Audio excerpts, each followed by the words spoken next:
and yellow.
Good afternoon, everyone. Very pleasant welcome to those joining us online on Andrew's YouTube channel and also the EJC YouTube channel. This evening for our AY program, we have a very interesting program lined up for you. It is another in our health series, and we'll be talking about things that are hijacking our health. But before we get into the program, let us just pause for a word of prayer. Shall we bow our heads?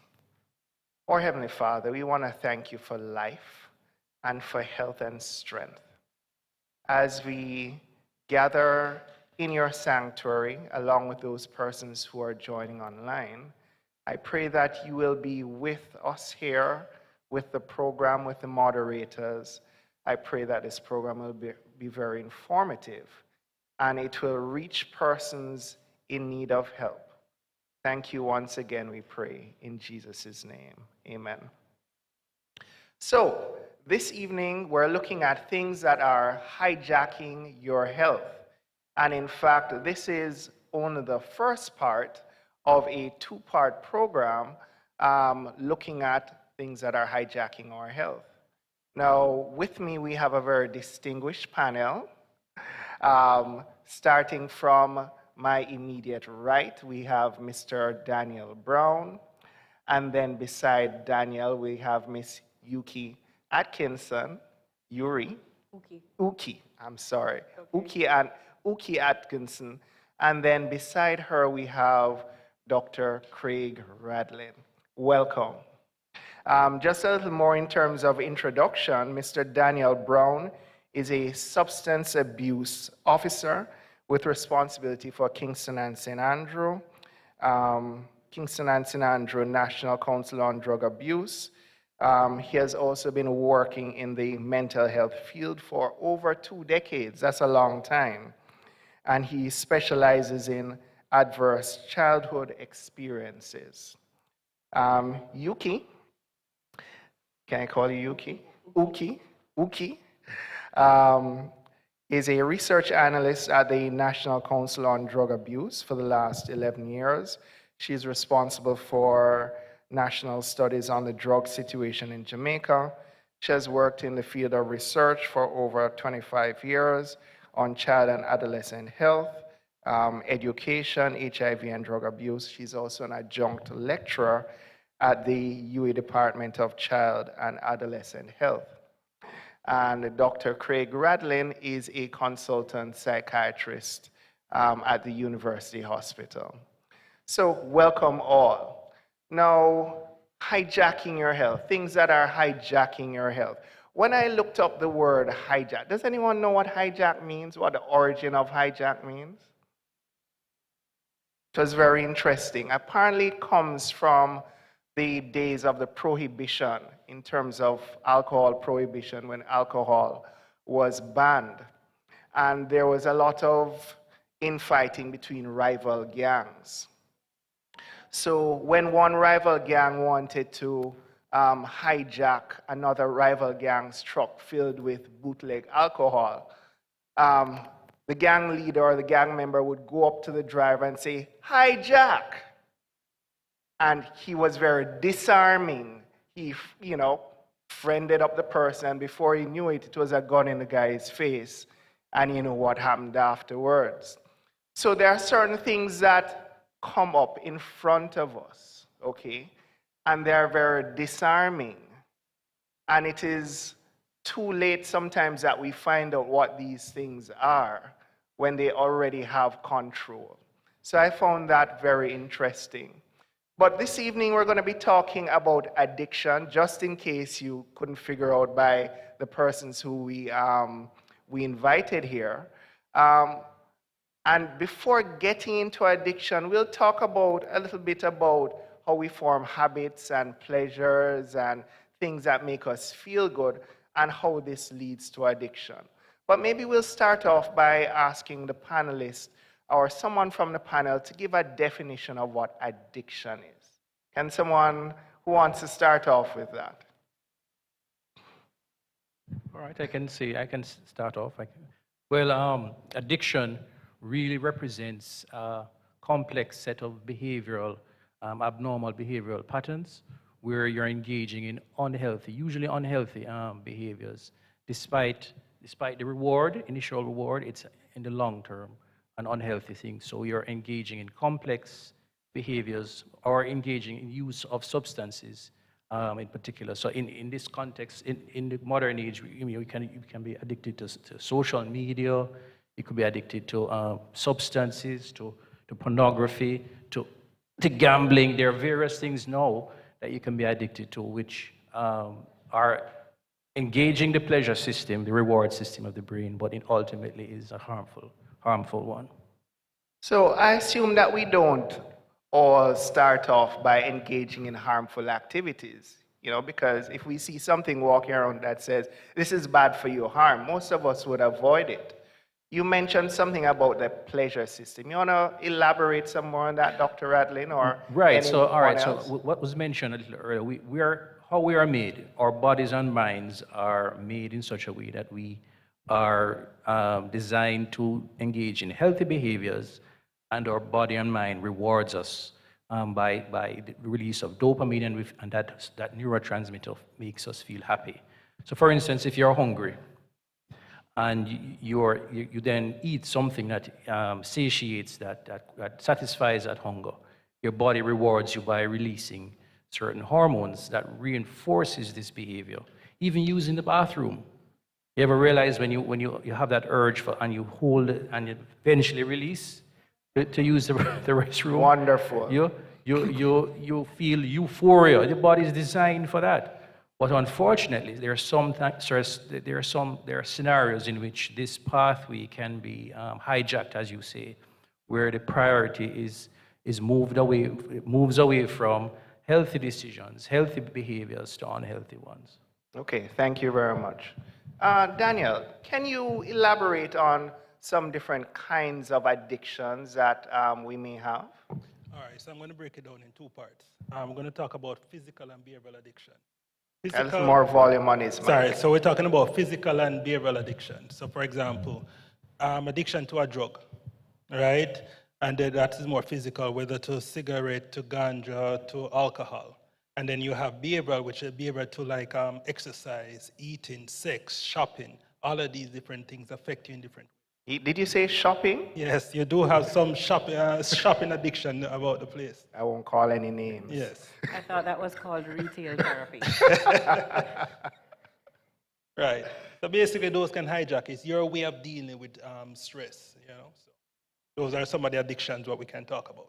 Okay, great. I think it's also important for us to recognize that, particularly with substance use, there is a progression in terms of the level of, well, prior to reaching addiction, so that most people start with experimentation, and they may not advance to regular use.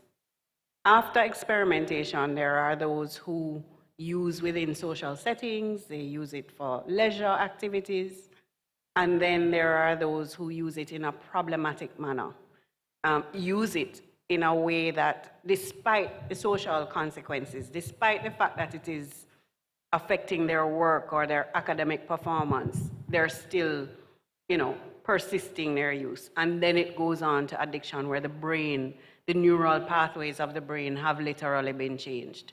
So it's not that everybody who uses is, automatically there's a problem.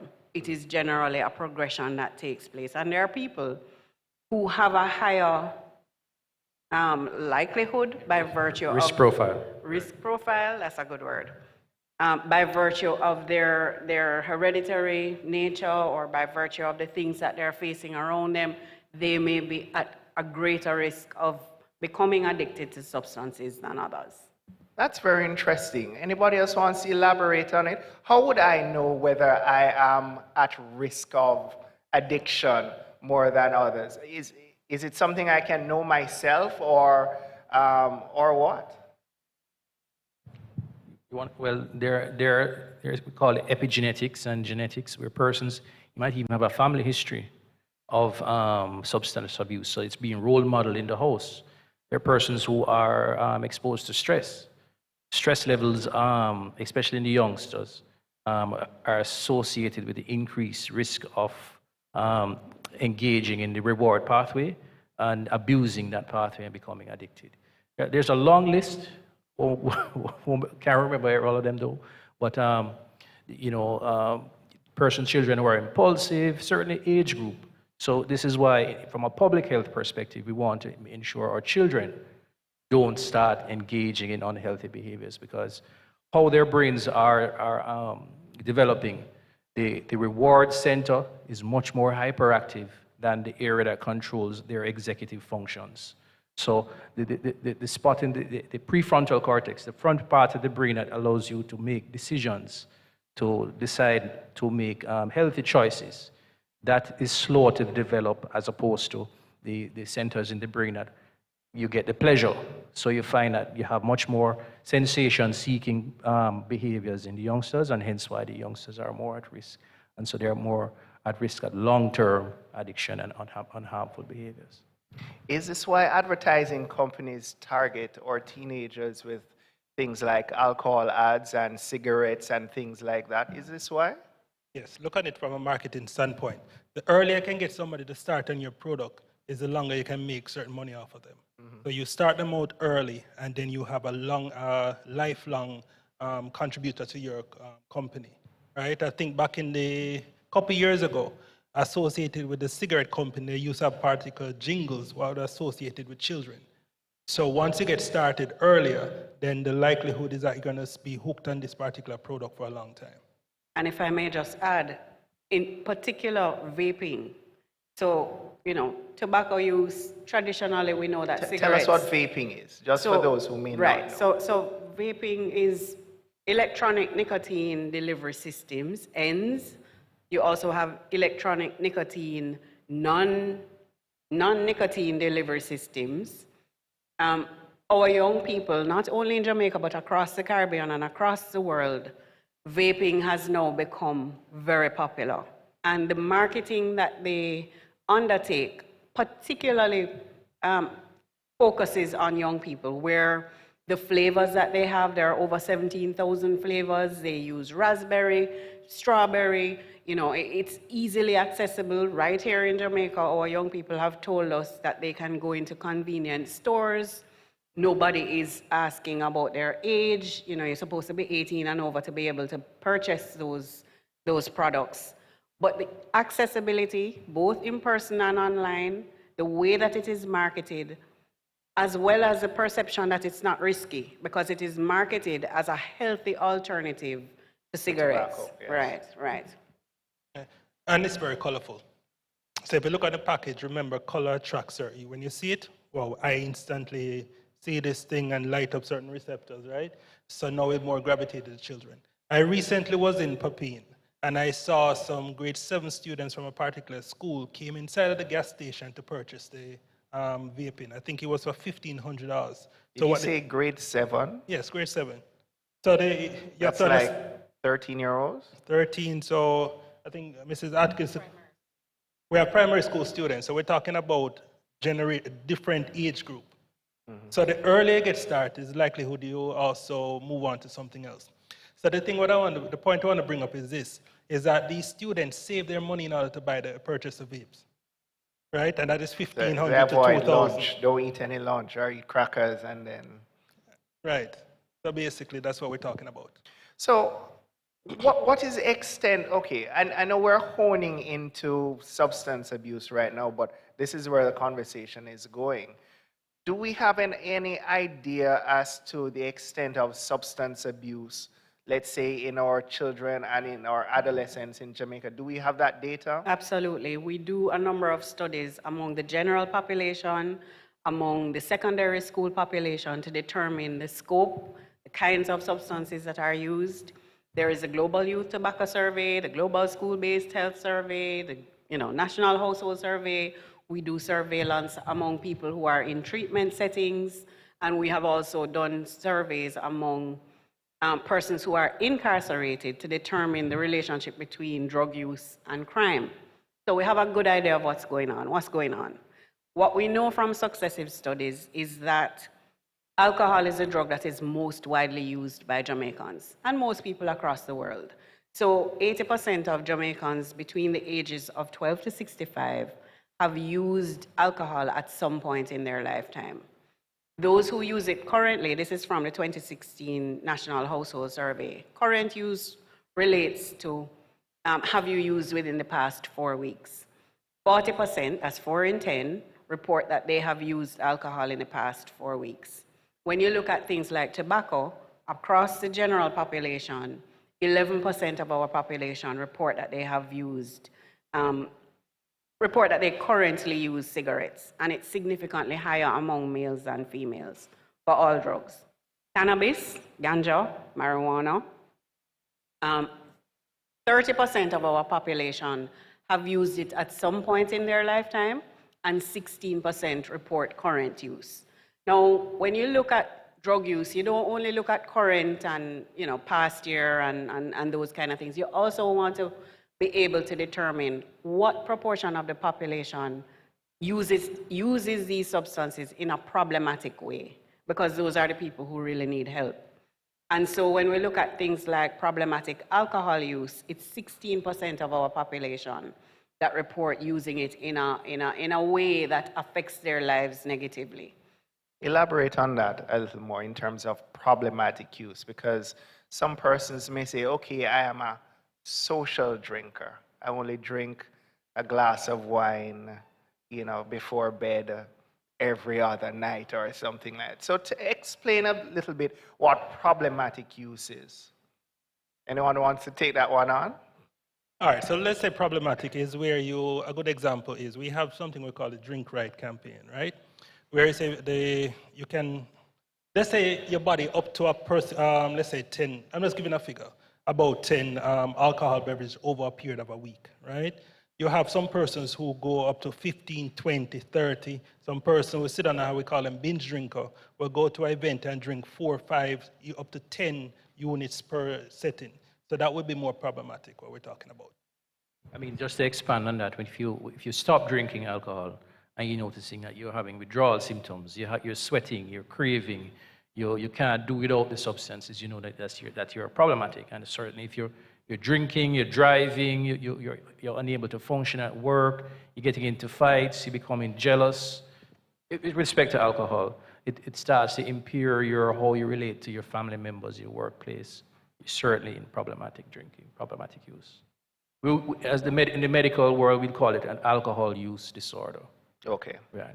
How would you define problematic use of marijuana? Is there any such thing? No, the same, using same framework. If you're having withdrawal symptoms, if you're having psychological side effects, if you're using and you know it's harmful and you're still using it, you know it's impairing your function, you're still using it, you're certainly, as I said, mentioning using all those criteria, you're in problematic use. And there are ways in our surveys that we can measure those. So for cannabis, we use the cannabis abuse screening test, where you ask a number of questions like, as you get up in the morning, do you need to smoke?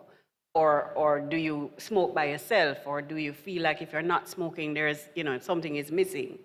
What we found in our NHS in 2016 was that 50% of the people who smoked in the past year, smoked cannabis in the past year, were at risk for abusing cannabis. So it gives you a profile of the kind of behaviors that create a risk for becoming a problematic user. For alcohol, we use the alcohol use disorder identification test audit. And that's where we got the 16% of our population needing help for alcohol use. Okay, thank you. So we spoke about a little bit about alcohol and cannabis and marijuana. Are there any other drugs that we see being used in our children or in our adolescent population in our schools? What do we know about this? Okay, so I can start. Last year, we did a rapid situation assessment. Once the students were back in school in March, April, we got increased reports about, confiscations at school. There was a report out of St. Catherine about students having pill parties. A number of things were raised. So we went out, in the absence of doing a national secondary school survey, we went to 13 parishes and conducted focus group discussions among 160 students across the island. The only parish we didn't go to was St. Thomas. Not because of the roads, but so out of those focus group discussions, we also interviewed guidance counselors. It was apparent that the most popular substances that young people spoke about were MDMA, which is Molly, ecstasy, vaping, as well as edibles. Now, this is not to say that alcohol was no longer popular, but they spoke about being able to access Molly, MDMA, and you can. And any other names for Molly? Ecstasy. Okay. And MDMA. MDMA is a whole 29 long word. Methylene, methamphetamine, long word. But the point is that across the board, it's not confined to the West or confined to a particular socioeconomic group. It was across the board, rural, urban. Our young people were able to tell us how the pills look, how they can get them, what the impact is, how people use it. It is clearly now becoming a part of our reality. So the types of substances are changing, and this is something that is happening in other Caribbean islands as well.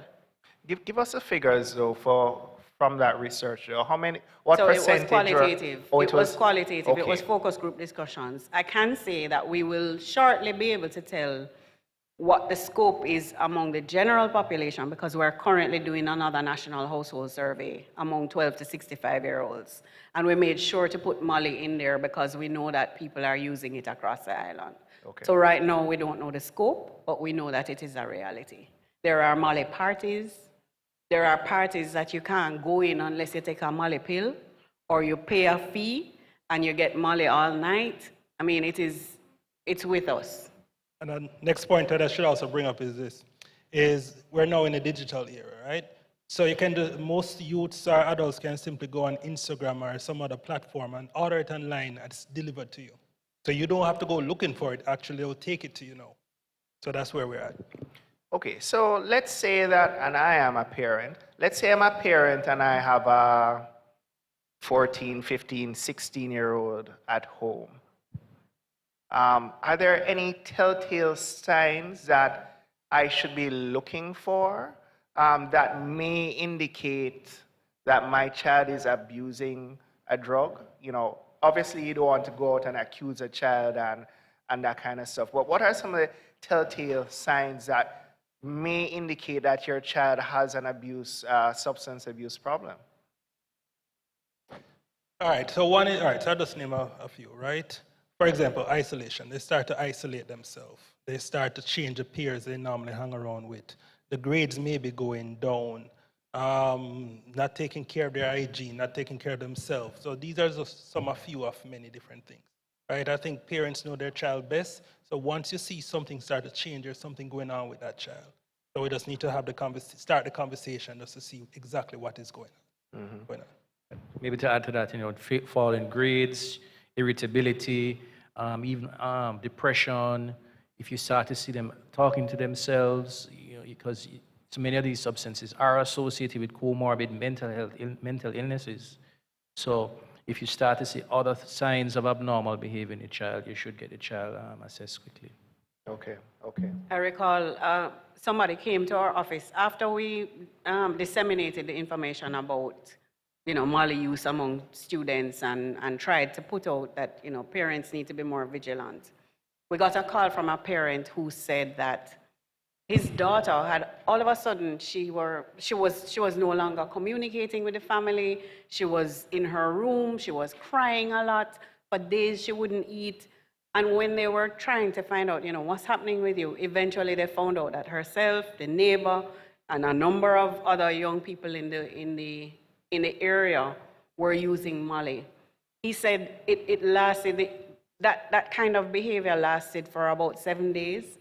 And then after that, she was, normal again. And then she explained that they got it from school and there are people who are basically supplying it to students. So we have concrete examples. We also have examples where people have been unknowingly drugged, where they go out with others and somebody puts it in their drink and they don't know, and they were sexually assaulted.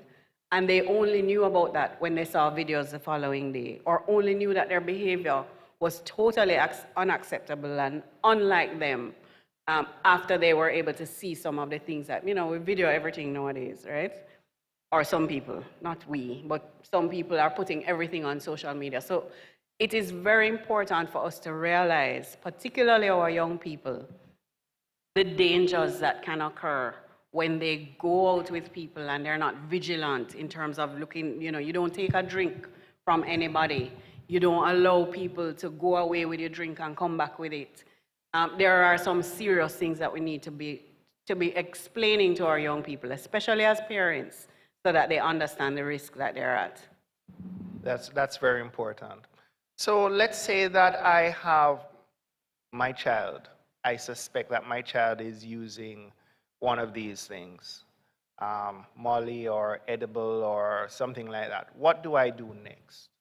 All right, well, we offer drug testing at the National Council on Drug Abuse. So if you suspect your child may be using a substance, we can offer that service right there for a small little fee. Yeah, and we would also, I mean, we also offer counseling. We would encourage parents not to freak out. You know, you understand what I'm saying, right? Usually when parents find out these things, the automatic reaction is, how could you be doing this? What are you doing? You need to stop. If you allow your child to talk to you and tell you what the circumstances are, tell you about their friends, tell you about what happened and what's happening in their lives, because there's always a reason why young people use substances, you know. Whether it is because they're being influenced by their friends, whether it is because they're using it to cope with a particular situation that they're unable to cope with. You know, there's a variety to feel better, to do better, to fit in. We want to be able to find out what that issue is before we can help. Yeah, like whenever a child is brought to me and they say the child is smoking ganja, my question is why? Because sometimes it's a symptom of a problem. So we need to get to the root cause, and if we deal with the root cause, then we deal with the smoking itself. Because the reality is most of our children today have low to no coping skills. How do I deal with stress? How do I manage stress when I don't feel well? Right? So we have a serious problem now, what we need to address. So our thing is to help them to understand so they can help emotional regulation, as taking care of themselves, taking care of themselves. So we have to assist them with that, because we do have a serious problem when it comes to I am not well, especially in our children. And it would seem that prevention is always better than cure. So it is imperative that parents and caregivers try and impress upon their children the importance of these skills, these coping skills, before you get into a scenario where someone is already using a substance and you're trying to play catch up afterwards. Yes? Absolutely. So in the home environment, it is encouraged that you start to speak with your child about these things before other people tell them. You know, in an age-appropriate manner. So you don't tell a 6-year-old that cannabis came from the Indians and you know, you keep it age-appropriate. It's also encouraged that parents do not glorify their own experiences if they had it. So when you say to your children, you know, boy, when I was your age, you know, we used to chug it down, or, you know, those kind of things are not encouraged, because what you do is you glorify and you make them actually want to be able to engage in it. Yes. What we know also is that from studies that have been conducted, children who grow up in home environments where drug use is normalized, the likelihood that they will use is way higher than those who are not exposed to it. So we encourage parents, you have to deal with your own drug use issues if you have them, you know?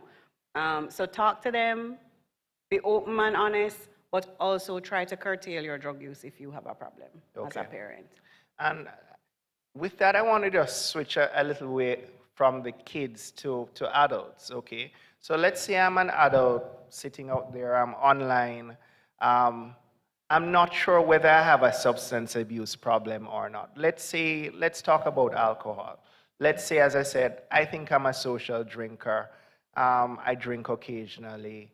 I don't think there's a problem. But maybe persons around me may think that there's a problem. How, sitting at home online now watching this program, how do I assess myself and know whether this is problematic or not? You want to go and do the cage questionnaire? I mean, if you realize you have to cut down, if you're drinking early in the morning, if you get irritated when people speak to you about your drinking, which one am I leaving out? So if you realize you're meeting all of those criteria, you know something is really, really happening here. I need to get myself checked. And if you're not certain, we have health centers all around the nearest health center. The doctors are being trained in doing these brief interviews, these brief screening tools, using these tools to determine if you need this kind of intervention and where to direct it to the NC, the nearest counselors. There are psychiatric, mental health, community mental health services there. We're there to help you. Daniel, it look like so one point I'm saying is in order for me to feel well, I have to take a look at drink, something is wrong. All right, that's a simple. If my head, if I'm not well, if I don't feel well, the only thing one can calm me down, I have to take a look at tips or something internally is wrong. So we need to talk about that. So you'll hear people say things like, gosh, I need a drink, or I need a spliff, or if you need to feel better, then that's a red flag. And children are exposed to these things rather than hearing somebody say, I need to take a walk, or let me go take a run, or let me call somebody and talk about how I feel so that I can feel better. When you go to a substance to feel better, there's a problem. So understand, one of the first where children learn about life is through us. So if we can manage our stress, or if we can cope with our problems, we're teaching them how to deal with it by just watching ourselves. Now, one of the things that we mentioned earlier, I just want to bring it up again, because maybe I don't have any substance abuse problems, but I may look down on someone else who is an alcoholic or who abuses another drug and say, this person really has no self-control, that kind of stuff. Is that really the case, or is something organically changed in this person's brain that is making them have that tendency to crave or self-medicate on things like alcohol, marijuana, and those kinds of drugs? What is the situation? If I'm getting the question right, is it that they're depressed and they're using alcohol to cope? Or is it that you're asking while using alcohol, the alcohol becomes a metabolite, which the body starts to use as an energy source? The alcohol you become even tolerant to the normal doses. So if you're used to drinking a cup, no, the cup doesn't have the same effect. That's referring to tolerance. So you need more than a cup. You need to drink a whole bottle to have the same effect, and so you become more tolerant. So certainly by that time, you're having a serious problem. I think generally as well, family members and close friends, and just a general population, there is stigma and discrimination associated with problematic use and addiction. So we hear the names like, oh, is it a cokehead boy, or him is an alcoholic, or, those kind of negative labels that we put on people who have problematic use. And there is a lack of understanding about the fact that, it is a brain disease. Addiction is a brain disease. And it is something that has to be handled very carefully. Now, we have to understand also that some of the people who are dependent on substances have done some terrible things in their families. They have stolen from them. They have, been physically abusive, verbally abusive. But beyond those behaviors is somebody who is struggling with a disease. And the more we can understand that and even seek help for ourselves as family members. Sometimes there is need for support, not only for the person who uses, but also for the people who live with them, to be able to understand how to cope, how to manage, how to exercise, tough love. What is the difference between tough love and becoming abusive yourself? It's a complicated scenario. Right. Go ahead, Daniel. Did you ask if one particular drug is looked down on versus the other particular drug? Not necessarily, but just abuse in general. Substance abuse is looked down upon. It's like someone says, sir, when I smoke, when I use drug and I smoke herb. So some drugs are persons classify ganja is not a drug versus cocaine. So some people do look at it like that as well. Is this a correct view? Is ganja a drug? Yes, it is.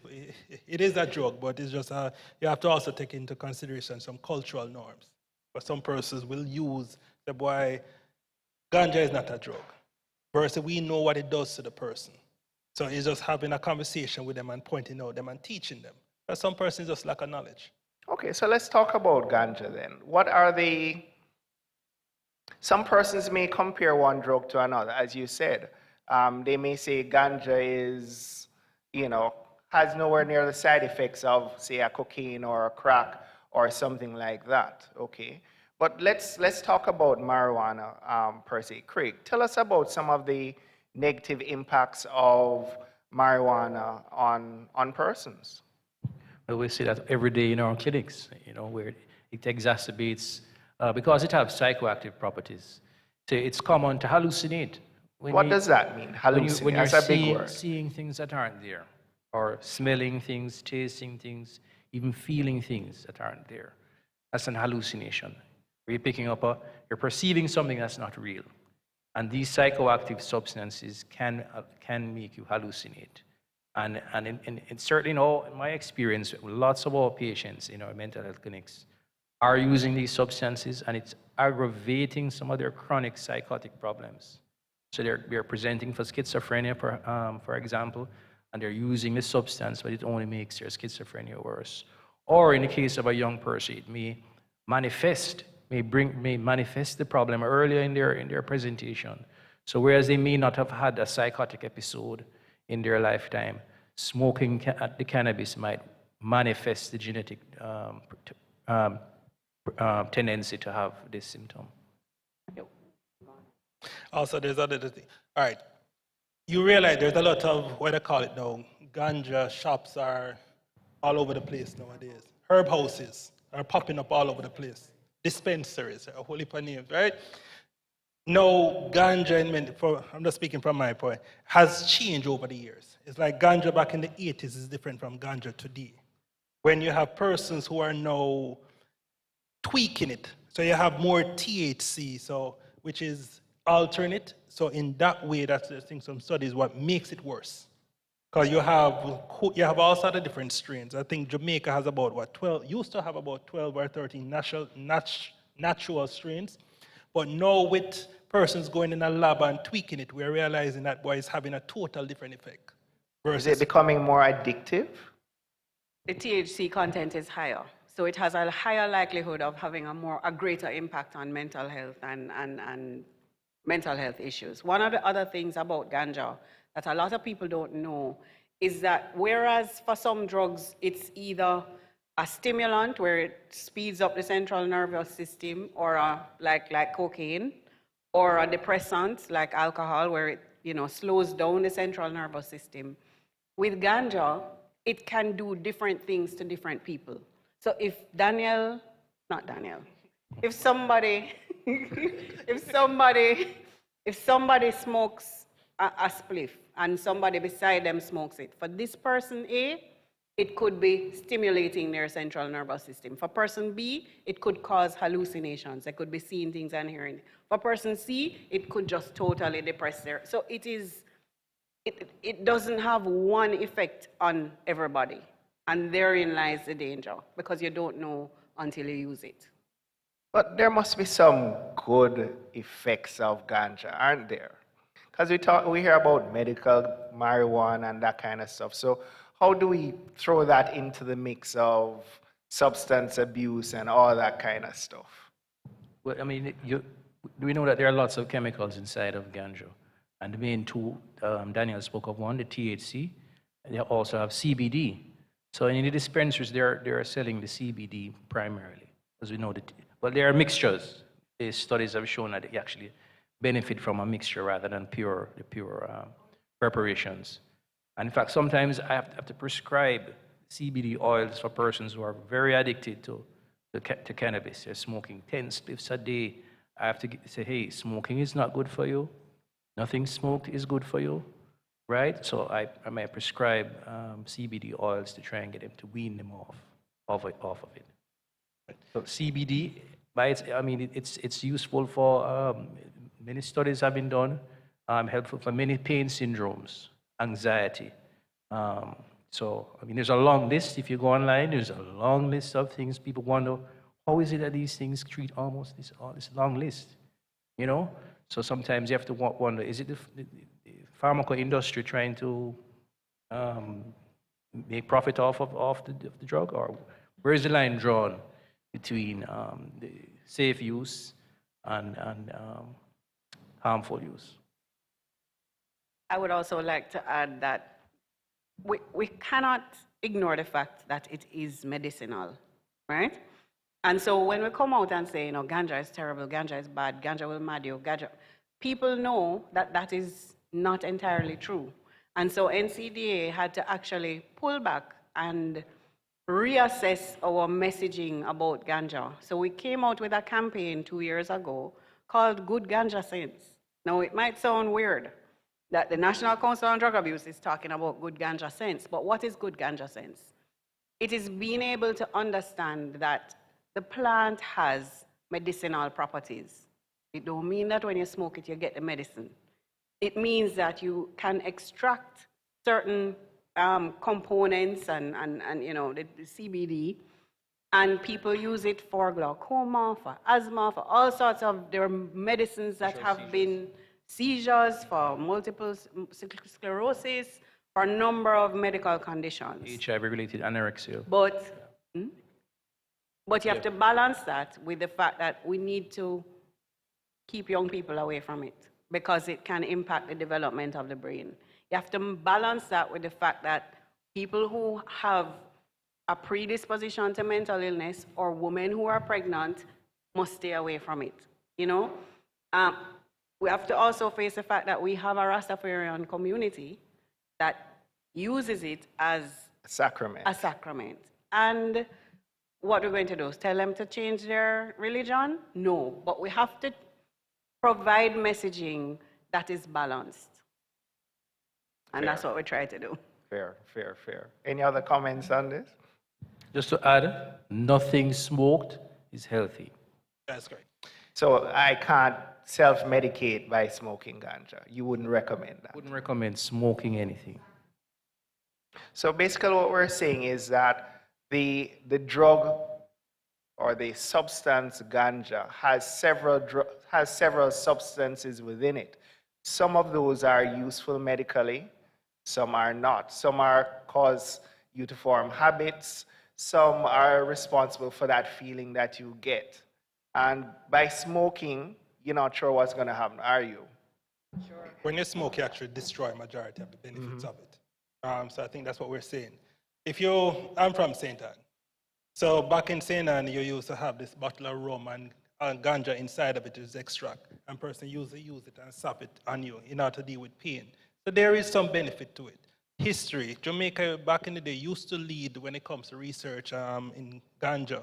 And so there's a lot of benefits, but we also have a lot of negative.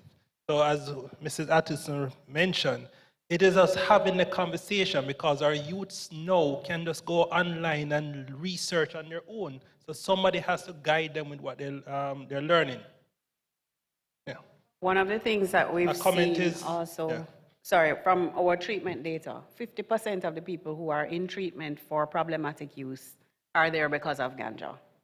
So while we're saying, you know, well, the perception is that it's not so harmful and so on, for some people, it is very harmful. And if 50% of all of the treatment centers are seeing people, 50% of the people who are in there are there for ganja use, it speaks to the fact that it is harmful for some. Okay. Now, I just want to refer to some of the comments online. We have Son of God who says, it seems we are in a perpetual state of reactive solutions. What are the real preventative measures? What is done to hold accountable the sellers, the parents, etc.? Son of God also says, since use of substances is so widespread outside of addiction, are there data to suggest the other actual dangers long-term to these individuals? Outside of addiction, what are some, I think we kind of answered this in terms of some of the long-term effects of using some of these substances. Do you want to reiterate some of these points? Craig, you want to go ahead with that? Outside of addiction, what are some of the long-term effects of substance use or substance abuse. Right, right. What was mentioned, these things already. You have occupational hazards. You know, it minimizes your potential. Certainly, but with my experience, we've seen many children fall off in their grades, fall off in the potential that we see that they could have achieved. We've seen people who may not pull their weight at work. Their performance, they become irritable, especially if they're away from the substance. Just last week, I saw a gentleman who was well respected by his company. But because he's smoking, he's becoming irritable, it's difficult to work without work, and so they have to be carrying him for various evaluations to get him assessed to see how can they help him, because he's a hard worker. Why is he not performing? Why is he not getting along well? So this substance, definitely, this is the main substance that he's using. Is responsible for this behavior. The association with non-communicable diseases is also very important. So alcohol use and tobacco use are they're 2 of 4 things that are highly associated with non-communicable diseases later on in life. So you're talking about things like cancer, you know, cardiovascular disease. I mean, you can speak about it better than I can. but the fact is, right, addiction leads to these things later on. So cancers in all parts of the body, particularly with cigarette smoking. And so, yeah, it's not well understood when you're starting out or while you're in the throes of addiction, but later on in life, we see people with all sorts of problems, with cardiovascular problems, with NCDs, all of it. Infectious diseases. Infectious diseases. Mm-hmm. And so, yes, those are some of the long-term impacts. And then when they come at that point in time, they would say, if I had known this then. I saw a gentleman during the week, at a funeral, somebody who I went to school with. So he's just 50 little bit. And he was showing me a list of 17 medications that he's currently on. 17? 17. Because he's unable to kick the habit of cigarette smoking. He said he came to us and for 2 years, and he's just not been able, because nicotine is one of the most addictive substances, you know. In some cases, more addictive than heroin and cocaine for some people. And so, you know, he's now seeing the result of that with these 17 medicines that he has to take. Wow. Okay, so let's do we have any questions in-house, in the sanctuary? If you do have a question, I think we'll get a roving mic, and you can just come forward and ask your questions. Let's move away from substance abuse now, and let's go on to something which is not spoken about much. But it's probably more prevalent than we do know. Let's talk about pornography. I see Daniel smile. We both.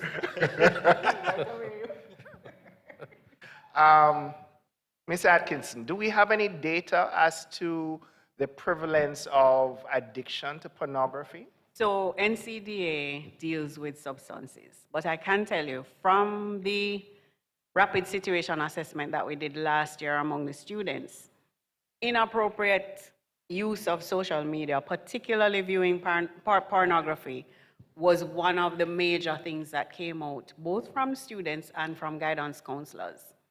And so we know it exists, but I can't tell you about the prevalence. I don't know. But our young people are watching it. They're using the tablets. They're using, you know, the social media, their phones. And it is becoming a problem because they're seeing these behaviors being replicated, manifested, you know, increasing within the school context. Daniel, it looked like you're ready to jump in. Well, I had actually had an incident this week where algorithms, when it comes to Instagram or social media, where you're watching certain reels, at the end of the reel, something porn comes on for about 5 seconds and then instantly disappear, right? So you have to be careful what your children are watching. So once the brain starts to see this, and then it continues, then that develops into an addiction, right? But if you watch music videos nowadays, majority of it where it's highly sexualized. So we have a problem, and it's a serious problem that we need to have conversations about, because we do have plenty of adults who are hiding to watch these different things. I think the way the industry is set up, they just want a foothold or a toehold.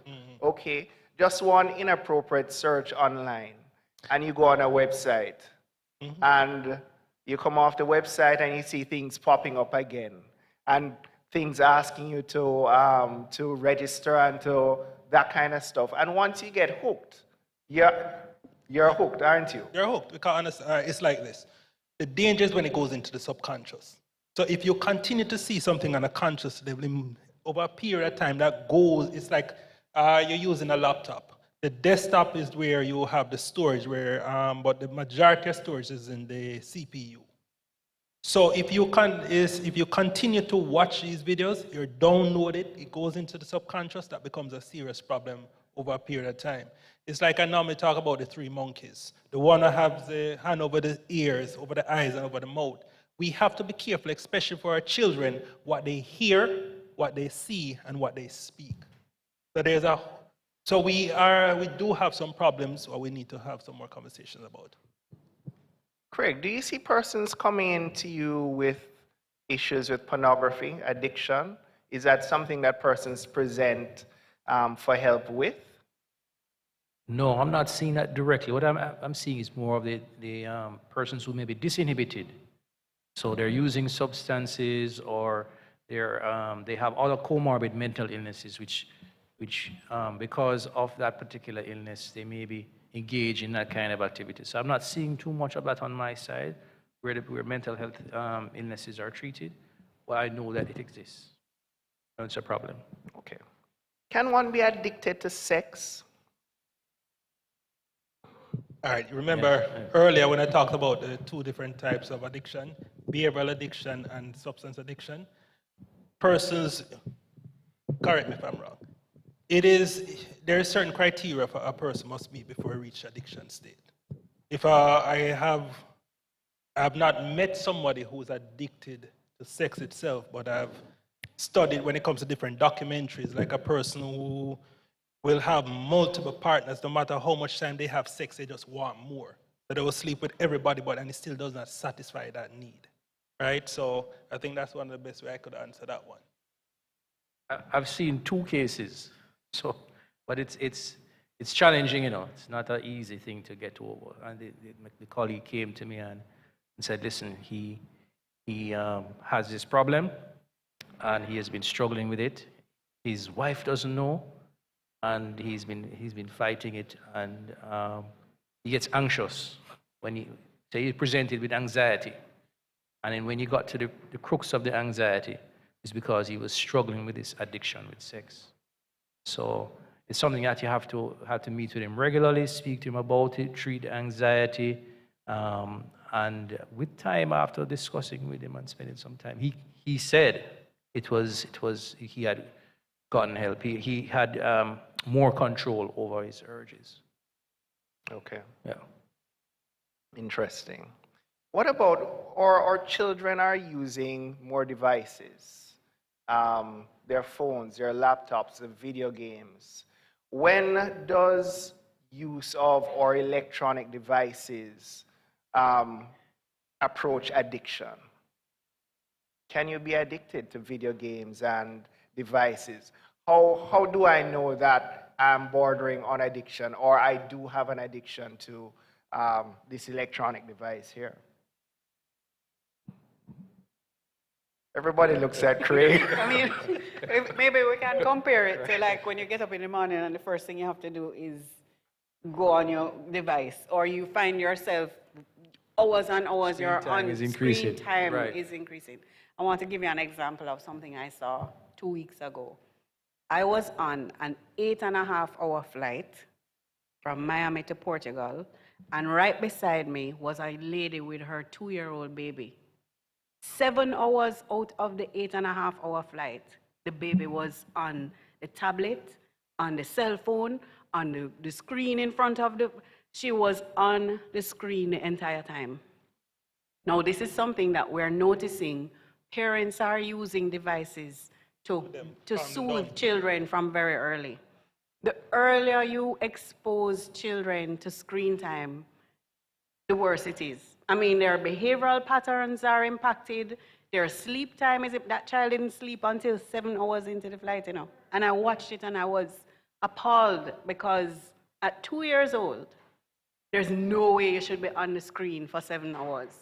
So this is an encouragement, and you know, we don't really understand the impact it is having, but we see these children. In fact, yesterday I spoke to a pediatrician who told me that there is a new diagnosis for autism that is virtual, it's associated with screen time. It's reversible, but it is showing that the longer our young people and our children are on screens, the more it can impact their behavioral patterns, their brain development, and ultimately, you know, their outcomes. Rewires the brain, right? So we're just going to go to that.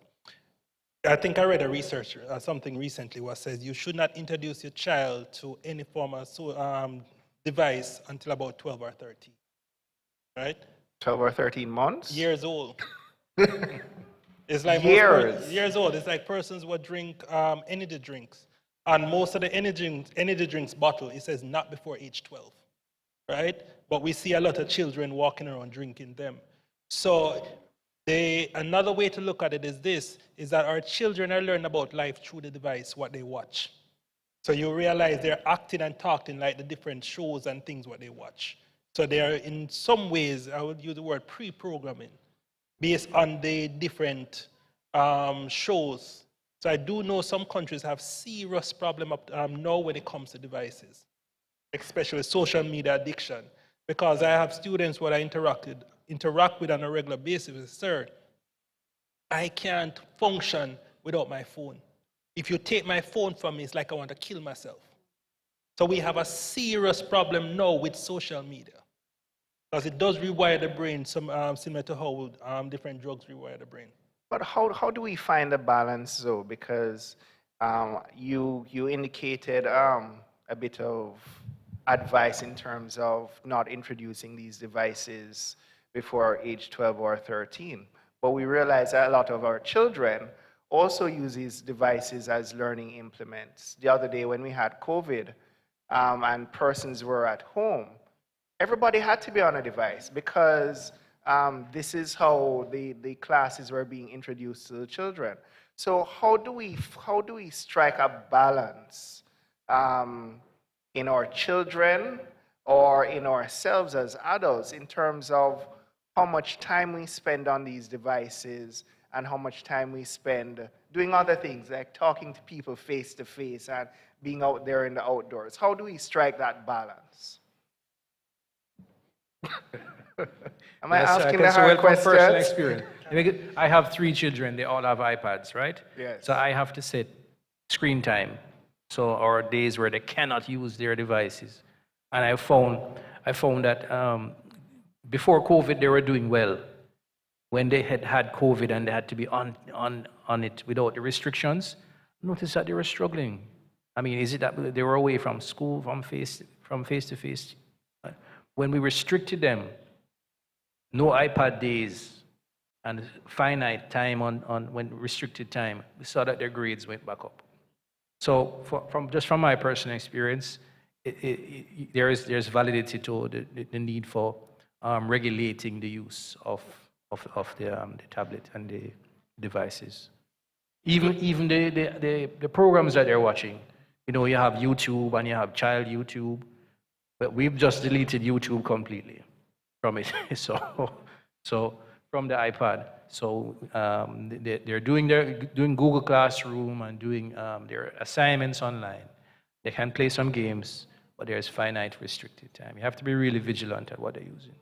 I see someone asking, can we really keep children away from their devices, regulate them until they're 12 years old? I think we kind of explored that. And we have to realize that our children are extremely smart.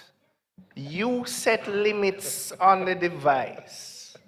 They find the password, they change it and change it back. Our children are extremely smart. We have to try to, it's difficult to outsmart them where these electronic devices are, because they are introduced to them earlier in life.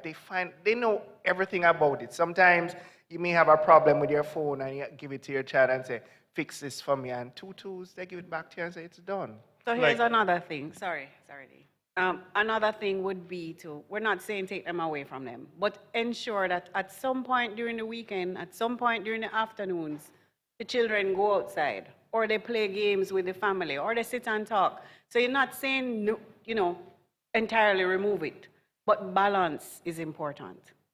One of the things that we do in our home is that when we have dinner together, we say that dinner is a no device time. Everybody carries their phone to the table, you know, because it's like attached to their hip.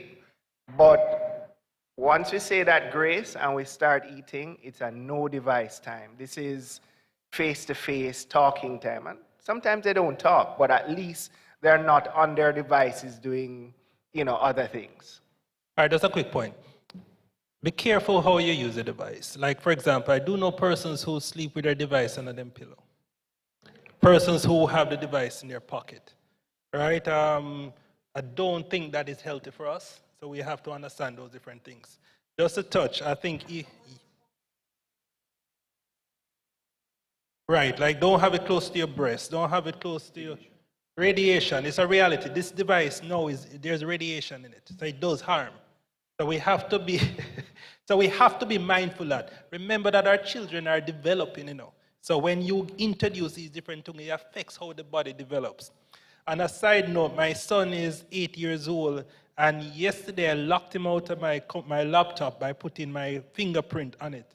This young man went in it and changed it and put on a pin for me to go in my own laptop, right? So they are smart. So, I didn't hear that. So they are, I laugh, I said, when I was his age, I was fool. This generation different. The reality is we can't stop. We have now gone into this digital era. We're talking about AI right now, where the reality shows that in the next couple of years, majority of the jobs that we're presently doing today will go extinct. Right? So ChatGPT, our children now know how to go on this device, and within 1 minute it can write an entire schoolwork for you. Our children are learning these things. Right? My daughter said, Daddy, Facebook of the old people. Right? So we have to have that conversation between the two different generations, but we have to continue to guide them until they reach a place where they're mentally ready to take over life.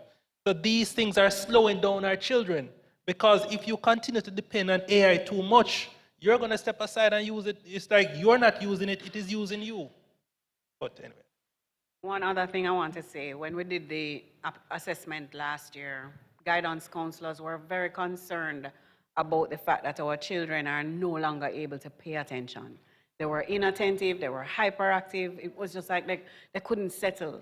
And part of that is extreme or excessive screen time. It causes that effect, you know? And so it causes that effect. It causes that behavior. And so across the board, we're seeing where in classrooms, our children are they're not able to just sit down, talk. I was in a focus group the other day. The young people with whom I was speaking, they were just, it's adults as well, though. Yes. Adults as well. Yes. And so, you're right. So it's not just about the children, but we're particularly concerned about the children because they're at the level where their brains are still developing. We've done 25, your brain is already developed, right? But while a toddler or an infant, I see people giving 2-month-old babies cell phones. It's not a good thing, and we need to be aware that it's not a good thing.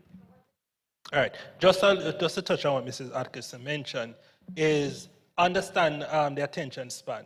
If you go to a reel range from anywhere between 15 seconds to 90 minutes, to 90 seconds, right? The average person watch a reel for 10 seconds, 10 to 15 seconds. So they're just moving from one reel to the next reel to the next reel, and that goes on for hours, right? So there's just these conversations what we need to continue to have. I realize, and just to put, when it comes to algorithm, your phone knows you better than you. Because we're discussing something today and go home and look on your timeline and realize that most of the things you discuss actually come up in the timeline itself. So it's always learning. Okay, turning to our audience, our congregation in Sanctuary. You have been very quiet. Do we have any questions from the congregation? Or comments, questions or comments? Dario? There's a mic back there.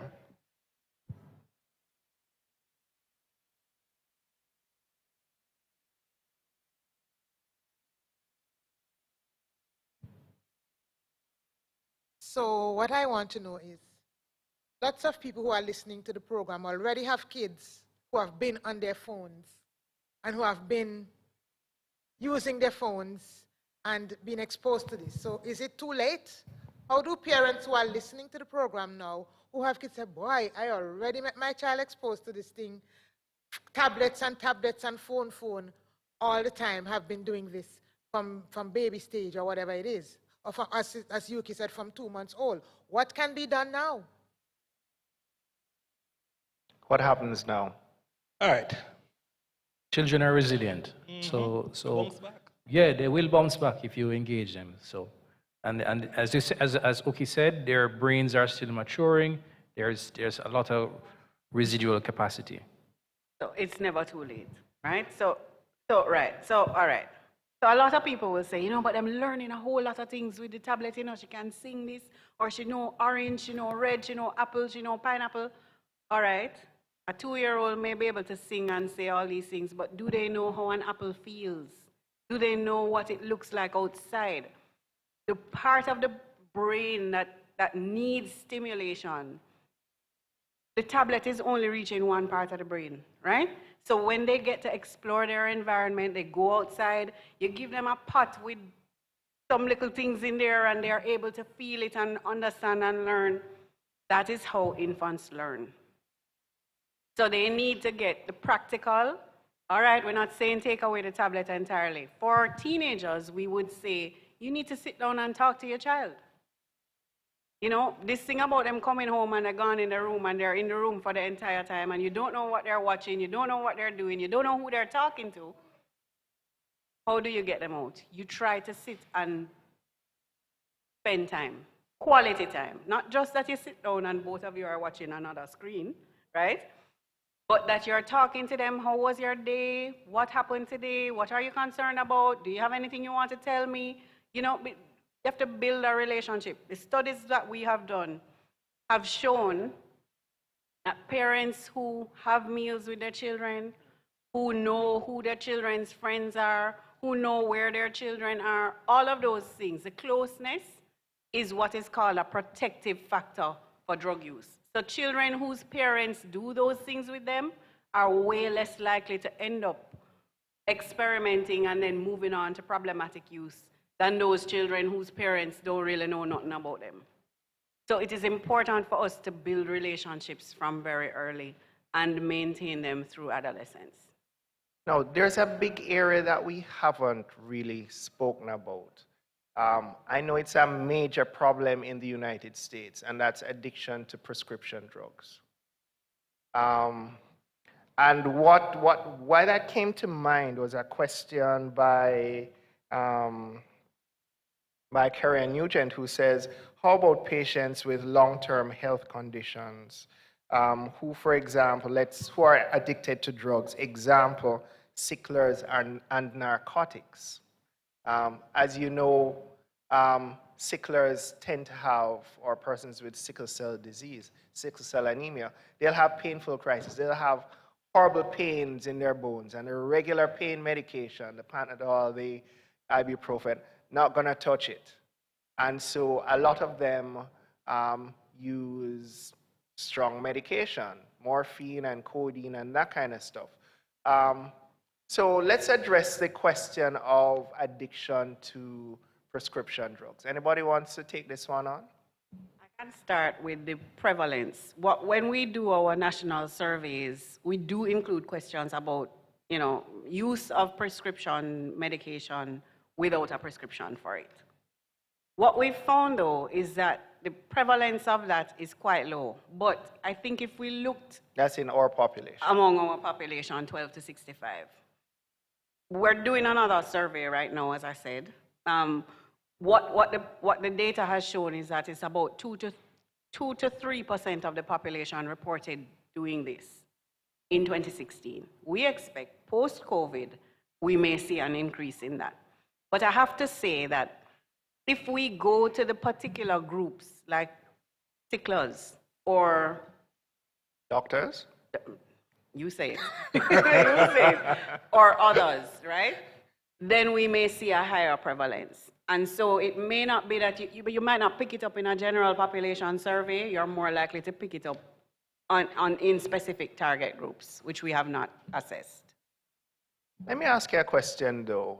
Usually say that, anything that happens in the United States is just a matter of time before it filters down to the Caribbean and Jamaica. Do we see, is this a looming problem that is probably coming to our shores anytime soon? The opioid crisis, yes. That kind of thing. All right, so we're very concerned that it's only a matter of time before we may see that among our population. Daniel, you look like no, needle phobia is an issue here. So the medications that have to be injected, all population tends to be afraid of needles. So that would be, as we said, a protective factor. Nonetheless, it's still a powerful drug, and it is very addictive. So I suspect it will still make its way here. So public health, public policy needs to be preparing for this wave. Right. So there's, I know there is some. When the United States needs Jamaica catch a cold, right? So there are certain substances that are used now over there, which we're not necessarily seeing in Jamaica yet, like fentanyl.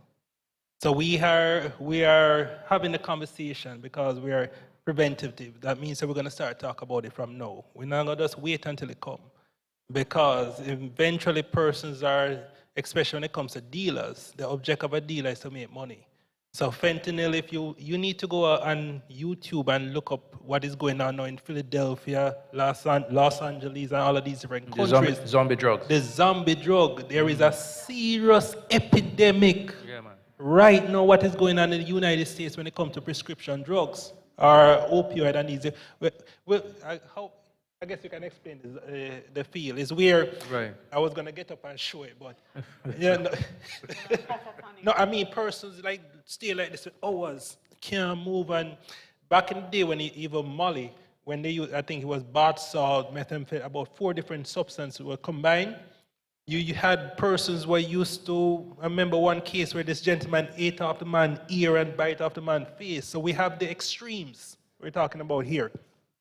The problem, though, is that I was in the United States recently.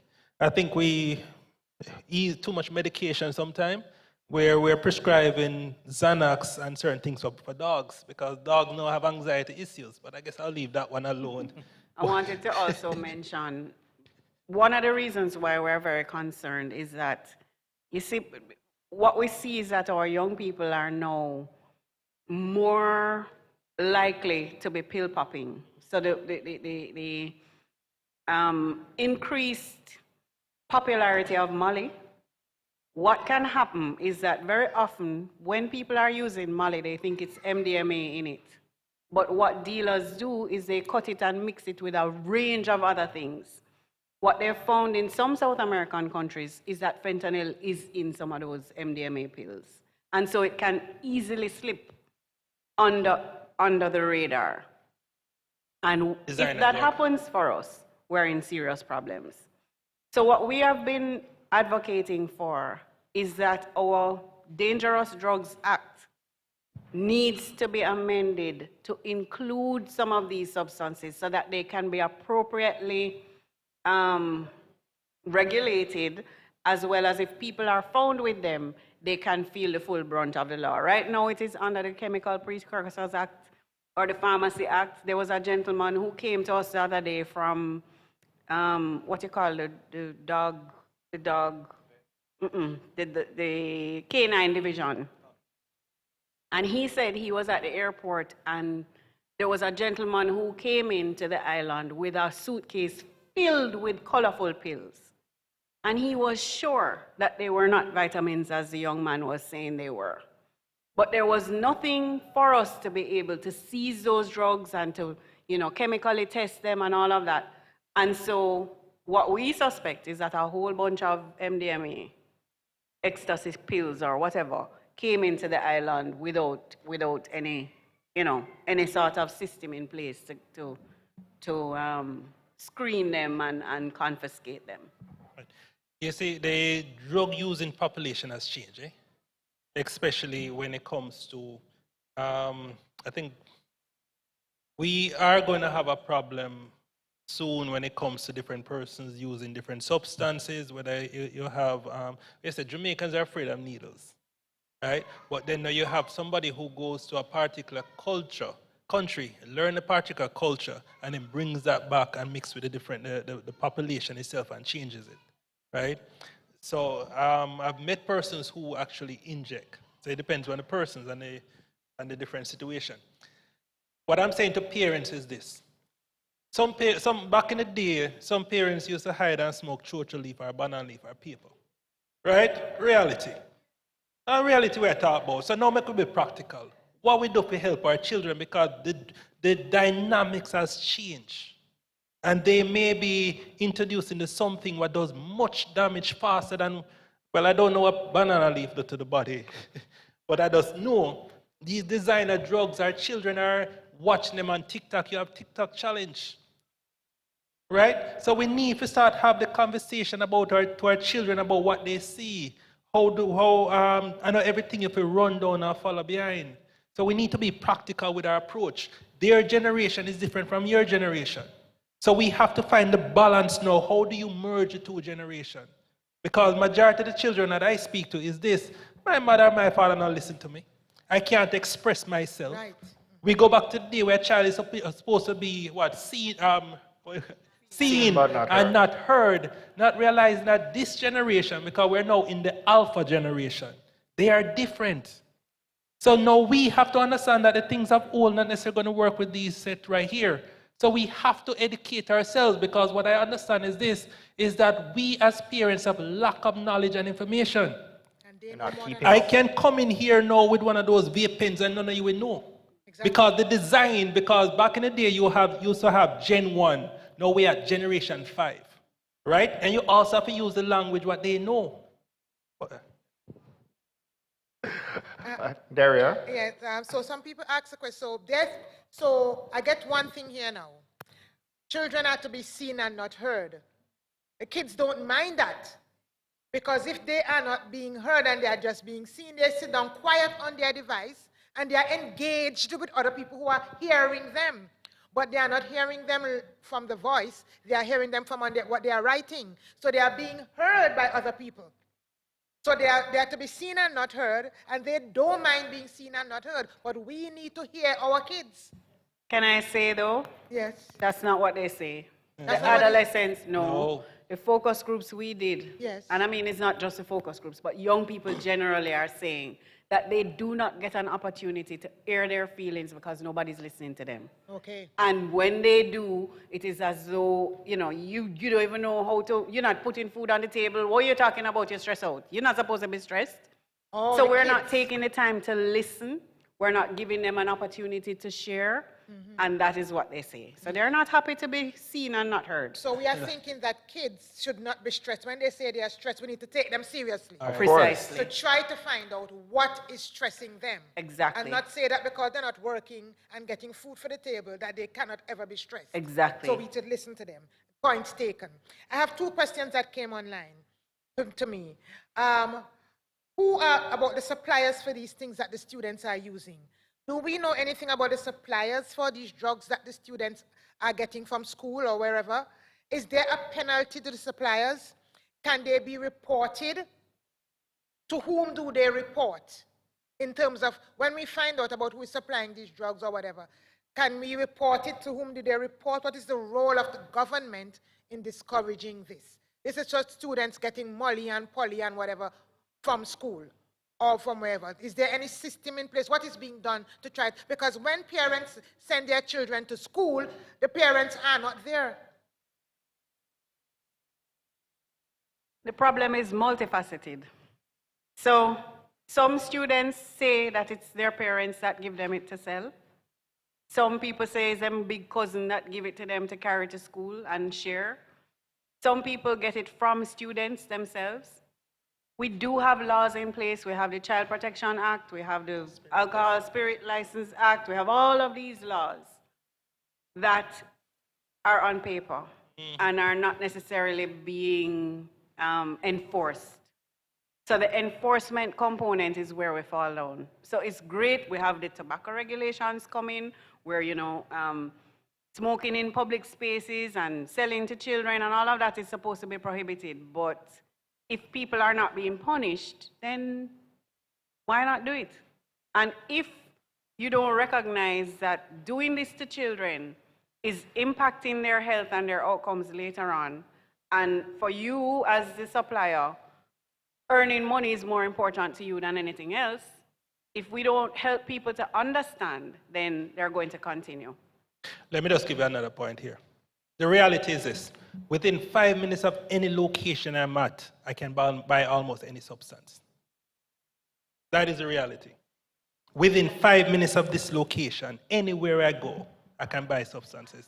It's easily accessible. Remember I told you earlier, we don't have to go looking for substance now. All I have to do is take out my device, go on Instagram or one of these pages and order it, and a bearer comes and delivers it at my house. Yeah, they say it's like a pizza. You can just like order a pizza now, it comes straight to you. And times and situations have changed, But the problem is we need to change and understand what is going on, because there's things going on under our roof what we're not aware of. Because when a person let me use vaping, for example. When they vape inside the house, you're going to smell it like a cigarette you're smelling.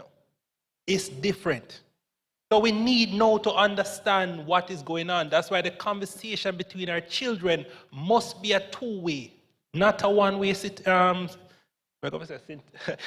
one-way thing, because there's a lot going on in our children's life. If we're not careful, we're going to lose a generation. So we have to be practical and start talk about different things. I hope at one point we start having a conversation about trauma. How did trauma affect us in the past, which is still affecting us presently? So most of the time, we can't talk to our children because we are hurting. So because we are hurting now, we don't know what it means to give to our child the attention what we never got, because we never learn it. So make a change the narrative. All right, so just to have a balanced discussion as the ministry rep here, that the mental health unit and the Ministry of Health have been working with the Ministry of Education to do work with the schools and do more health promotional activities in the schools. So you'll see the minister doing more work, doing more interventions, promoting more health and wellness issues. And I think because policy takes a little while to change, and we need a change in policy, as you speak of, this is what's happening on the ground now. So he's doing the work. But is there anything that can be done? Daniel, you spoke about the easy availability of drugs. You can order it like a pizza. Does our government have the resources to track down these internet sources and shut them down? Or as quickly as you shut them down, 10 more will open up? How are we addressing that? Anybody has any idea where that's concerned? It's outside of my understanding. Oh, there's a question from the audience. Just identify yourself and go ahead and ask your question. Good evening, happy Sabbath, everyone. Good evening. My name is Jason Campbell. It's not really a question, but a comment based on everything that I've overheard so far. So I believe that we often forget that the devil is not playing. That the devil is not playing. Not playing. He's short on time, and he's working hard to reduce his sentence. Because for every sin that we ask for forgiveness, and when we make it in the kingdom, he's going to have to pay for it. But for everyone that is lost, they have to pay for their own sins. So he does everything to ensure to let his punishment be less. Now, as a people, I believe, one, we are very selfish. We are only concerned about our own affairs until when things happen in our circle so bad that it shakes, that it shakes us. So we are selfish. We are not proactive because we wait until things get out of hand. So I have to commend this as well because I see this as being proactive in the situation. 3, we, for a great extent, are all children. And you might say, why did I say that? You mentioned about trauma. At the point of our trauma, if we don't deal with it, we do not grow beyond it. So we'll age and surpass the calendar. We will go into a profession, have a good job, have families, but you're still 12 years old mentally. Because that thing happened to you at 12, and there was nobody for you to talk to, because guess what? Children were to be seen and not heard. And you live with that. When you become an adult, you can't talk to anyone anymore, so you can't relate to your children, you can't relate to your parents, you can't relate to your friends, and you are in a room full of people, but you're entirely alone, still trying to live life. 4, we are controlled. We do not have freedom as much as we think. Devices, drugs, the television programs. And this ties into the next one. The government doesn't care about us as much as we think. Because we're all selfish. I believe, like, you remember, I think it was last year, there was this man that came out and cussed out our Prime Minister. And I don't think it took him 2 days to find him. No, if you can take 2 days to find that individual, I know it doesn't work out exactly that way, but I don't think it should take that long for you to track down the criminals in our country, for you to stamp down on the crack operations and the gun trafficking. Why are there so many guns coming through our wharfs?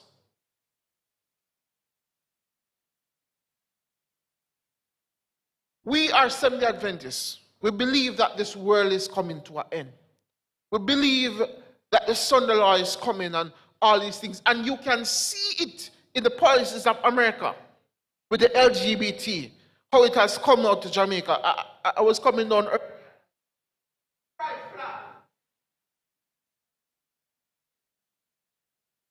It's all coming.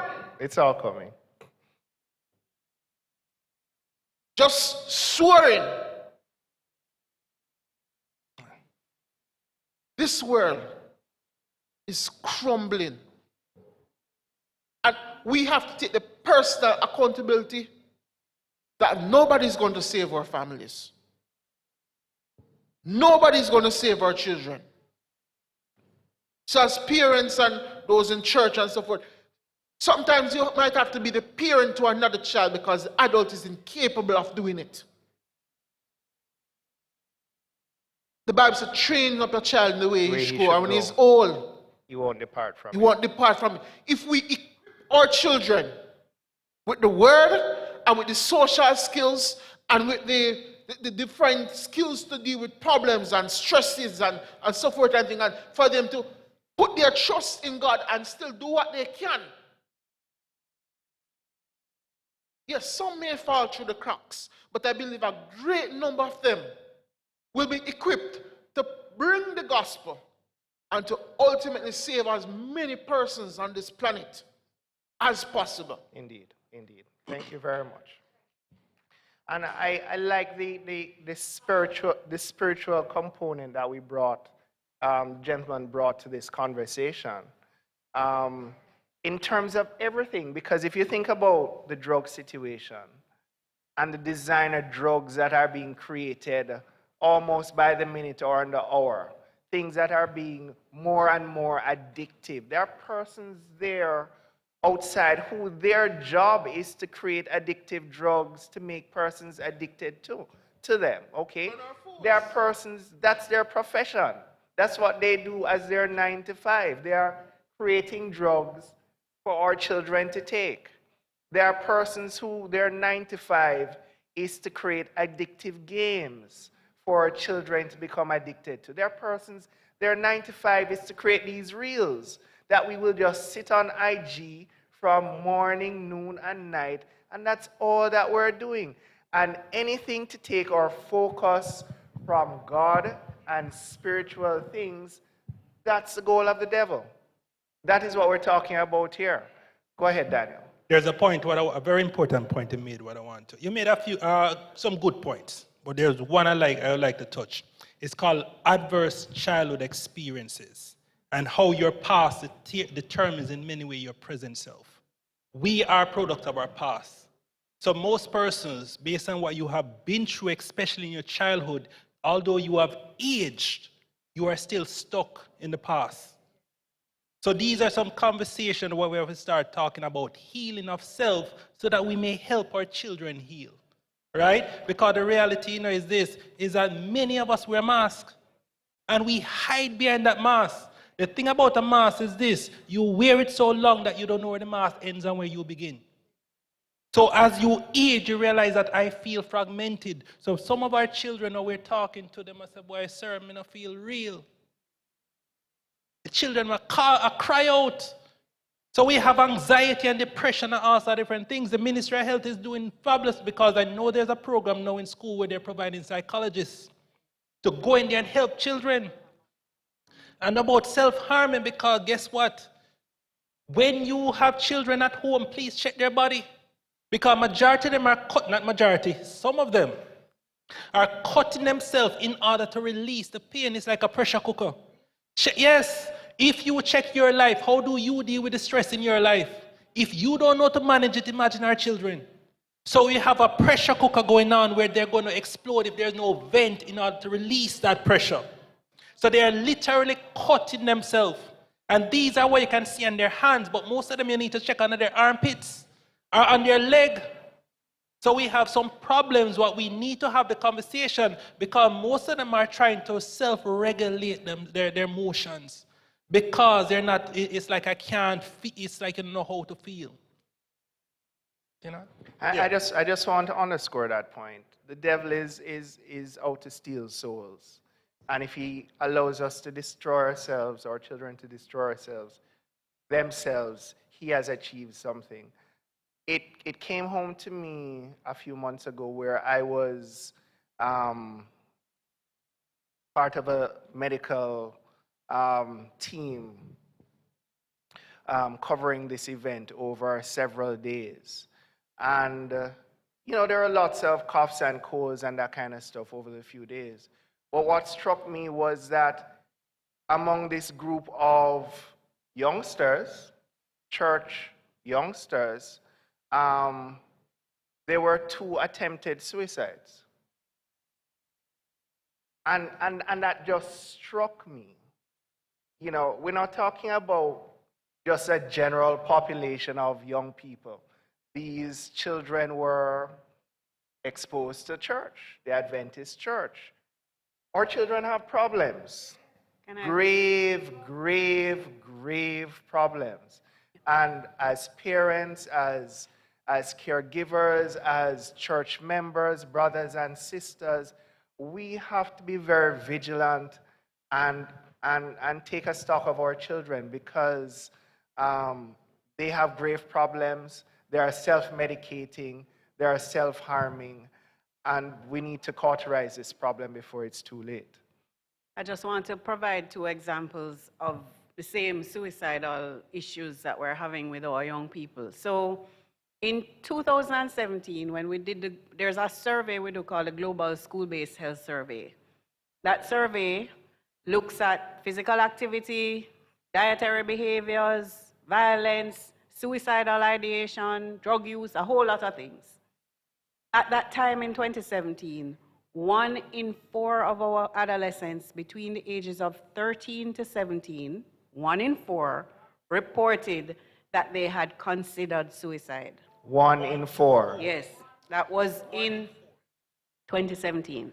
Now, last year, when we did the qualitative, so it's not representative, while I was doing a focus group at a school in the West, after we finished the focus group, one of the young ladies said, all right, me know about, she said, this was so good, I get a chance to talk about how I feel, and so, I'm not going to kill myself again today. And I turned around and I looked at her and I said, what did you say? And all of the other young people said, Miss, every day she said she's going to kill herself. Every day. So when I spoke to the guidance counselor said, listen, after COVID, since they have come back, the quickest thing for them to talk about is that they're going to commit suicide. Now, one other example. We did the Global School-Based Health Survey between January to March in 23 St. Catherine high schools, 23.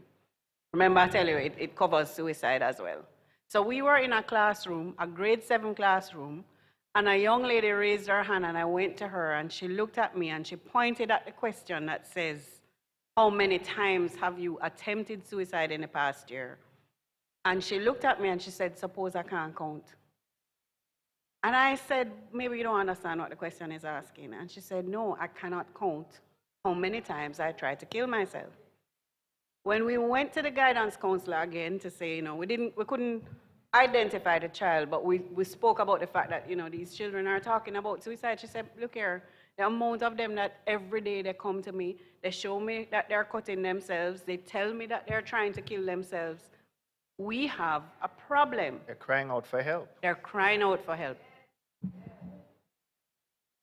Craig, are you seeing this in your practice? Yes, I am. I'm seeing it. There's just not enough formal help out there. So we have to be building capacity now. It is a real thing speaking about. We're seeing a lot of cutting. A lot of it is related to personality disorder traits that are emerging. Some of them will become borderline personality disordered persons who are suffering from that condition. But the reality is we don't have enough therapists to manage the load, and we have to look at more preventative strategies to try and curb some of these things. Before I come to the question, though, what is responsible for this epidemic? Multifaceted. So the stress of being at home for 18 months, for some children, school is a safe haven. And the things they were exposed to at home, in their communities, some of them had to work, some of them were abused, some of them were ignored, some of them were neglected. There are a broad range of things, not to mention that online school was not easy, even for the best of children. And so we're not only talking about those who went through difficult circumstances. Just generally, it was a rough period for everybody. And so I don't think that when students returned, what we were more focused on is, all right, we have to finish the curriculum. We have to get them, back on track and get them into their academics. And we did not take the time to focus on their emotions and their mental health. We had quite a few students, not only our children, but adults, who are still trapped. Because we have to understand is this, we had a lot of persons who we lost even during COVID, and we never got a chance to go and say goodbye, right? So we have to have this conversation where we heal on a collective level, because on a collective level, we all went through it together. So now what we're doing here, we don't have all the answers, but what we're doing now is talking about it, and talking about it is one of the solutions.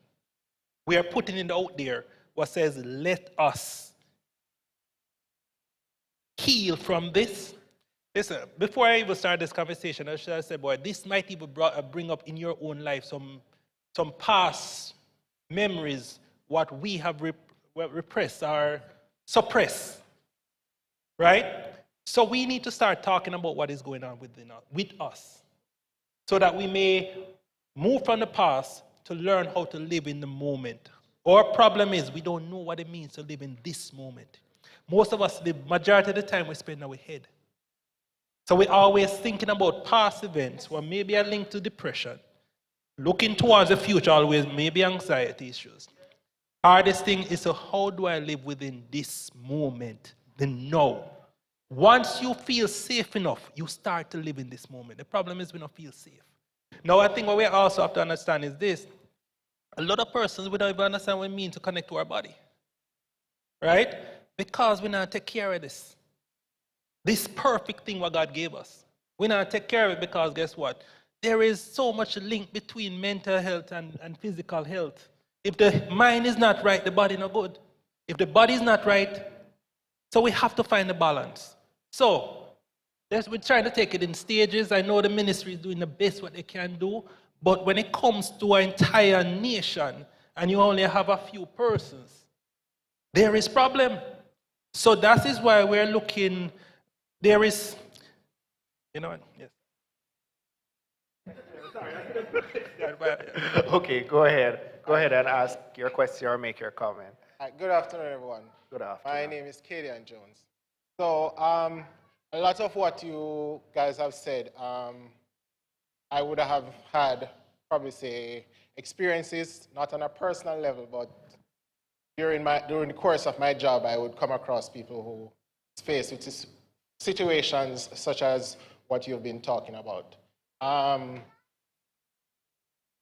Madam has spoken about the fact that we have laws that are not being properly used or are pushed aside because nobody wants to take it on. What concerns me most is the fact that we have people who are, let me rephrase that. So we go back to the fact that we spoke about the devices and the amount of time that people spend on these devices. So when you have a child who locked away in the room and is on that device for 7, 8, 9, 10 hours or maybe all of the day, the parents would say that, oh, the child is in the room not giving any trouble because the child is on the device, not knowing what the child is being exposed to. So let me give you a practical example. There was an investigation that originated in South Africa. And you know, everywhere there's a Jamaican who always finds himself something that is exciting. So this excitement now happens to be child pornography. So this child, not a child, a young adult, 19 years old, locked away in his room, supposed to be going to upper 6, prominent high school, but on his 4 devices are child pornography amounting to about 30,000 videos and photographs. So how do you say that the child is, I don't even know how to express it, but how do you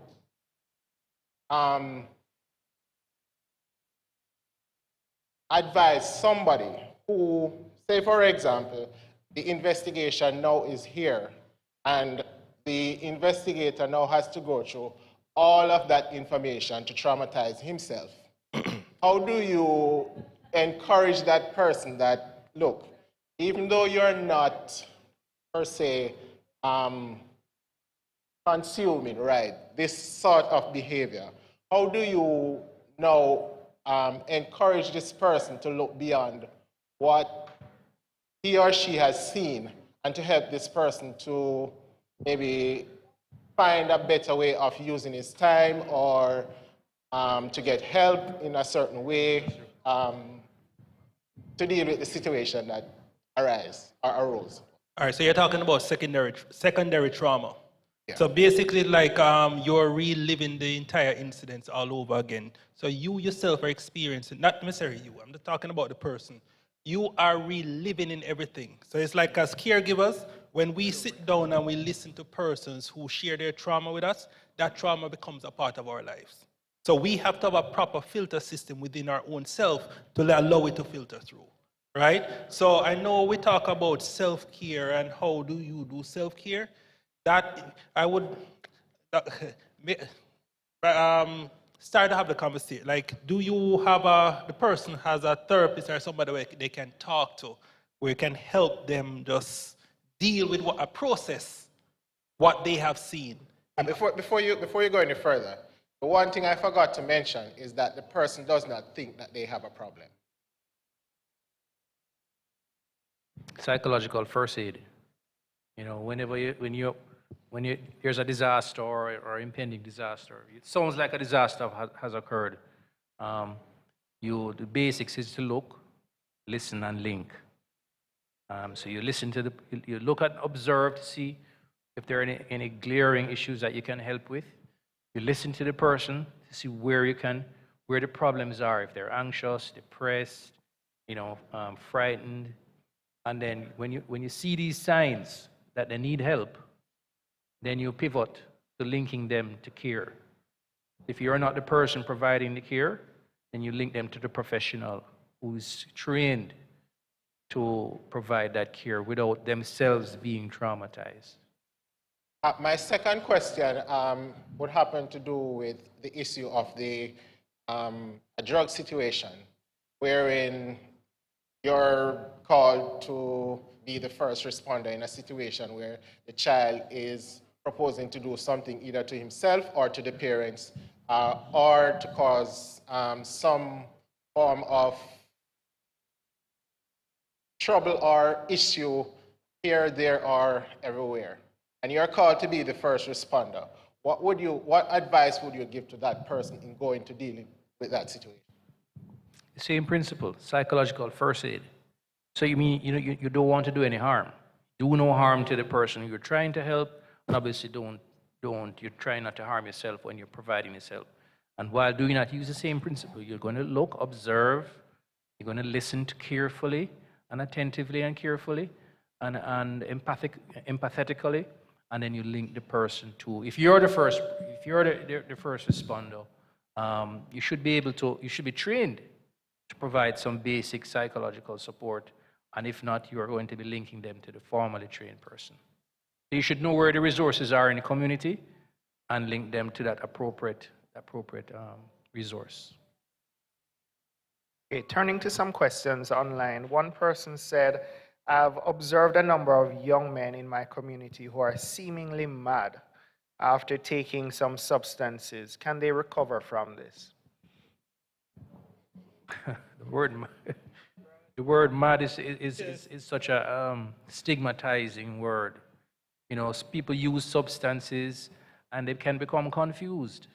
They can become delirious. They can hallucinate. Remember, we use the term hallucinate. They can become even delusional. What is a delusion? Where you believe things that are not real and it's fixed and false. So some persons use these substances and pick up these symptoms, but it's all treatable. Sometimes this effect lasts for a finite time, sometimes a little longer, but usually we can treat it with the medications, with the different psychotherapeutic interventions that we have available. So it is manageable, especially if caught early. You don't want to leave these symptoms unchecked for very long, and this is why we need to be a connected society. We need to we need to learn to self-care. We need to, of course, prevent these events from happening before they do, and know where the resources are to get appropriate help, right? So we cannot have these chronic and enduring illnesses destroy our lives and our potential. Thank you, Craig. Angela says, as a parent, you have to be vigilant. You have to monitor your students' devices as it can be contagious. Parents have to get ahead of the student. They are tech savvy, but much radiation also harmful. Sometimes parents are challenged, though. sometimes parents didn't grow up in that technological age. So sometimes a parent can barely use a phone while the child is very savvy in jumping from here to there, internet, you name it. So some parents do have challenges. What advice would you give to a parent who isn't tech savvy? How do you keep track of your tech savvy teenager or younger child? It's a good question, Sherrod. Oh. Lean on the persons in your community. Remember, this is a communal space. So that you must know somebody who can assist you. Try and find someone who can assist you to police the tablets, the device. There are things that, as we mentioned earlier, you can put in checkpoints, screen time measures, all these things that are there. Ask someone for help. And also, well, I was going to say I think there's apps out there where you actually can link device together. So whatever your child is watching, you actually have on your tablet or phone itself. But then you have children who are smart enough to go and create another email, will divert it somewhere else. But there is some ways, as I said, community. Have the conversation with other parents because we can't keep living in the past, right? YouTube, there's some videos you can watch where you can educate yourself. So that is just something, but I guess there's many more out there, right? Question from the congregation again. Yes, Jason here again. What we often find in situations like this, it's a continual game of cat and mouse. Who is a cat and who is a mouse? Well, most times the parent is the cat and the children are the mouse. So when we think we have put up all the barricades and different things, they find small holes to get around us. But it goes back to what I mentioned earlier. When you educate and equip your child and put it in them morally as to where to go, it helps in sometimes they will say, you know, because mommy tell me say so and so, I'm not going to do it. Sometimes that is what you have a few seconds to wrap up your comment. Yes, so I think it's in equipping. What I wanted to mention is that to deal with these things that we're dealing with, we have to really be careful and ask God to guide us, because some of the things that persons use to deal with stress and trauma, Easter meditation, yoga, different things, and when you check it, a lot of these things open demonic doorways. Indeed. So we have to ask God to direct us in going about the best ways to solve the problems so that the gospel can go forward. Thank you very much.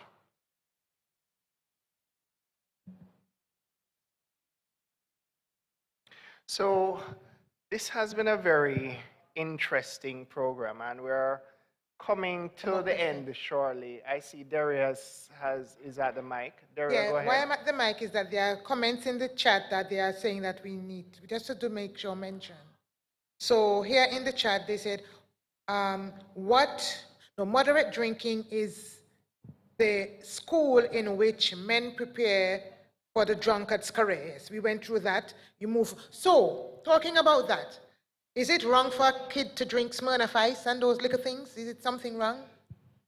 You want to answer that when I'm done? Or adult? Liquor things? Smirnoff parties? You're going to come to that. Starting with soft things. Next question.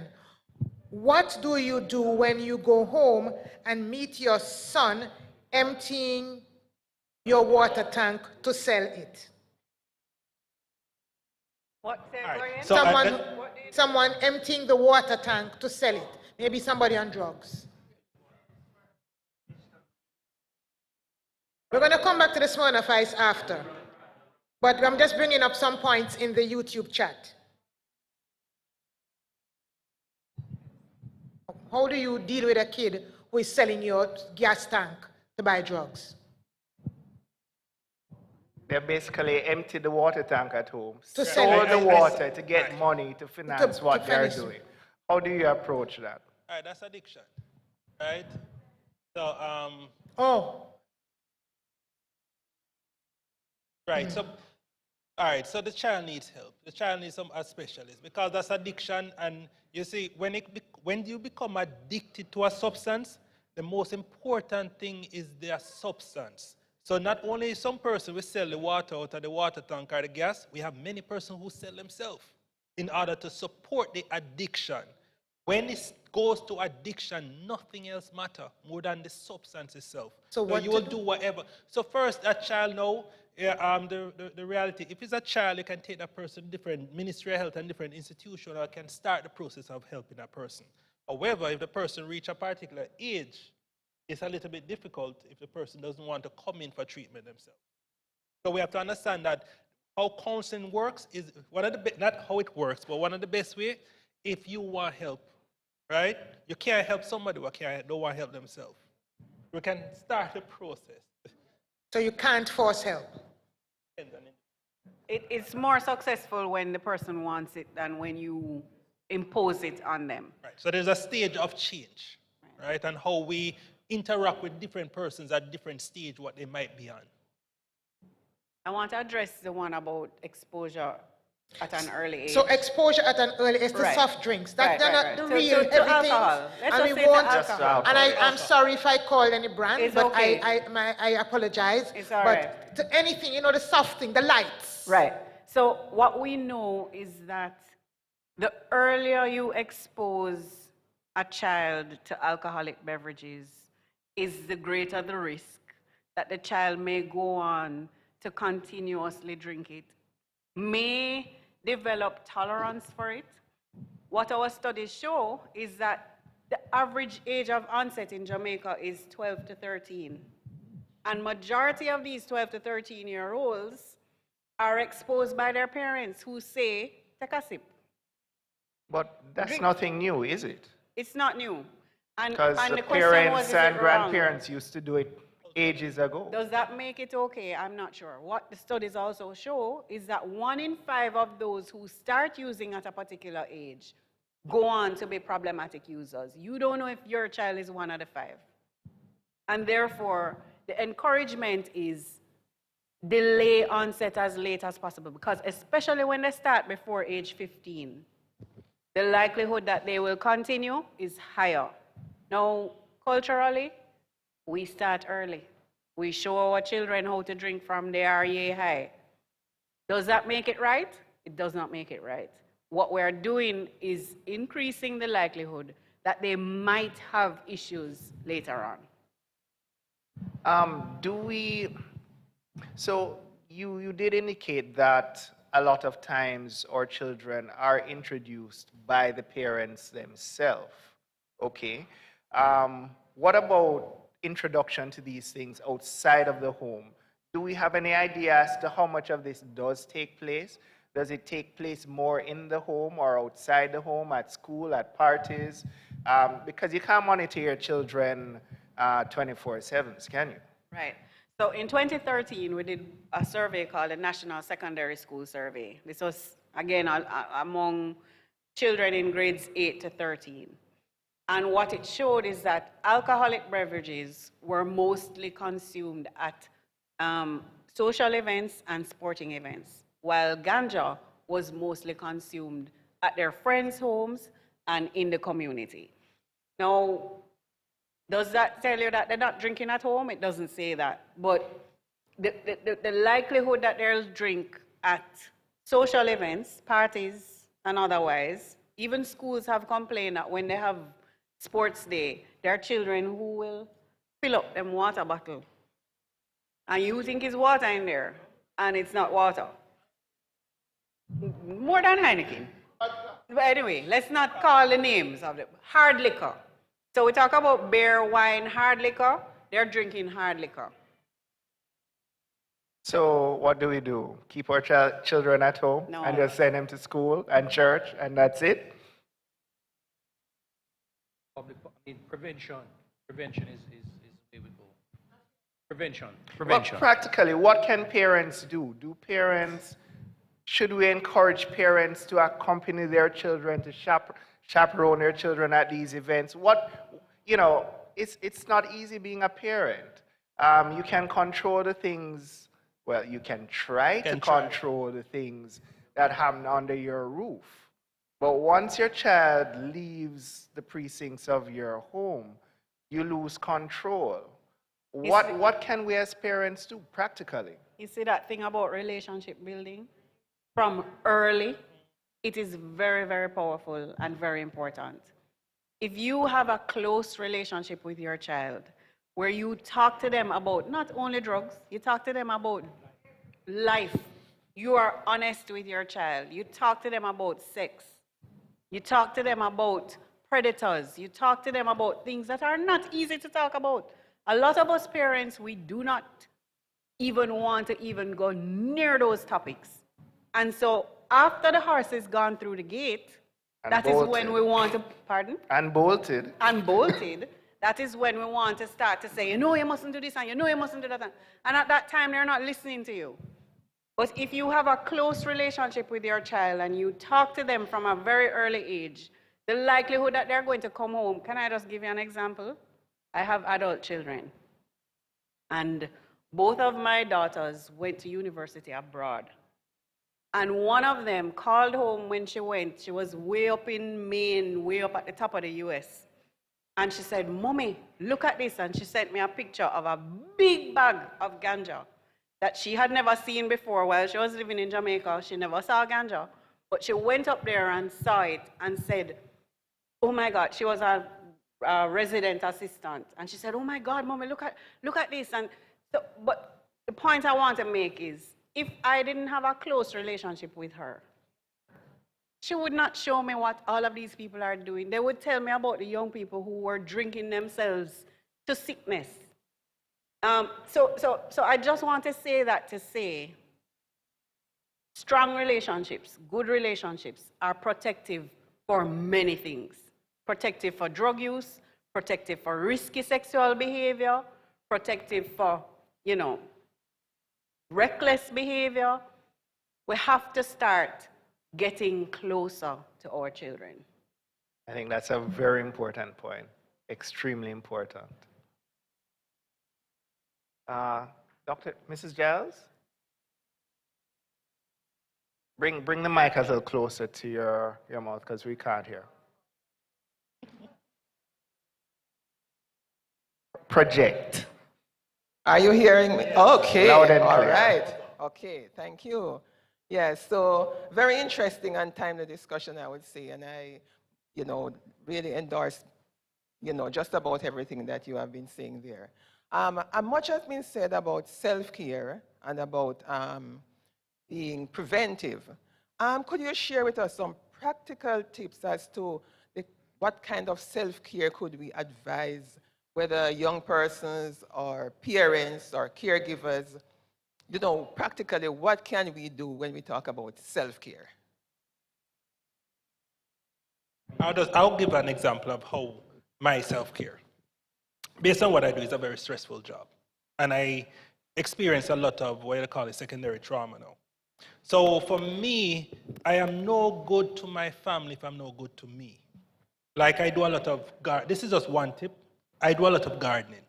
So for me, I've done the study, when you interact with dirt or so, you actually release some chemical, release serotonin, what makes you feel better. Yes, the science is there. So it's like if you ever meet a gardener who not just go and cut flowers, but really no dirt, they actually feel good. There's always something about that person.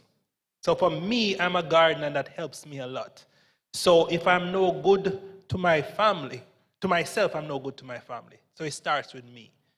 So that is just one example what I use of self-care for myself, right? I have to detach from everything to focus on me so that I can be better for everybody around me. So that's just one tool.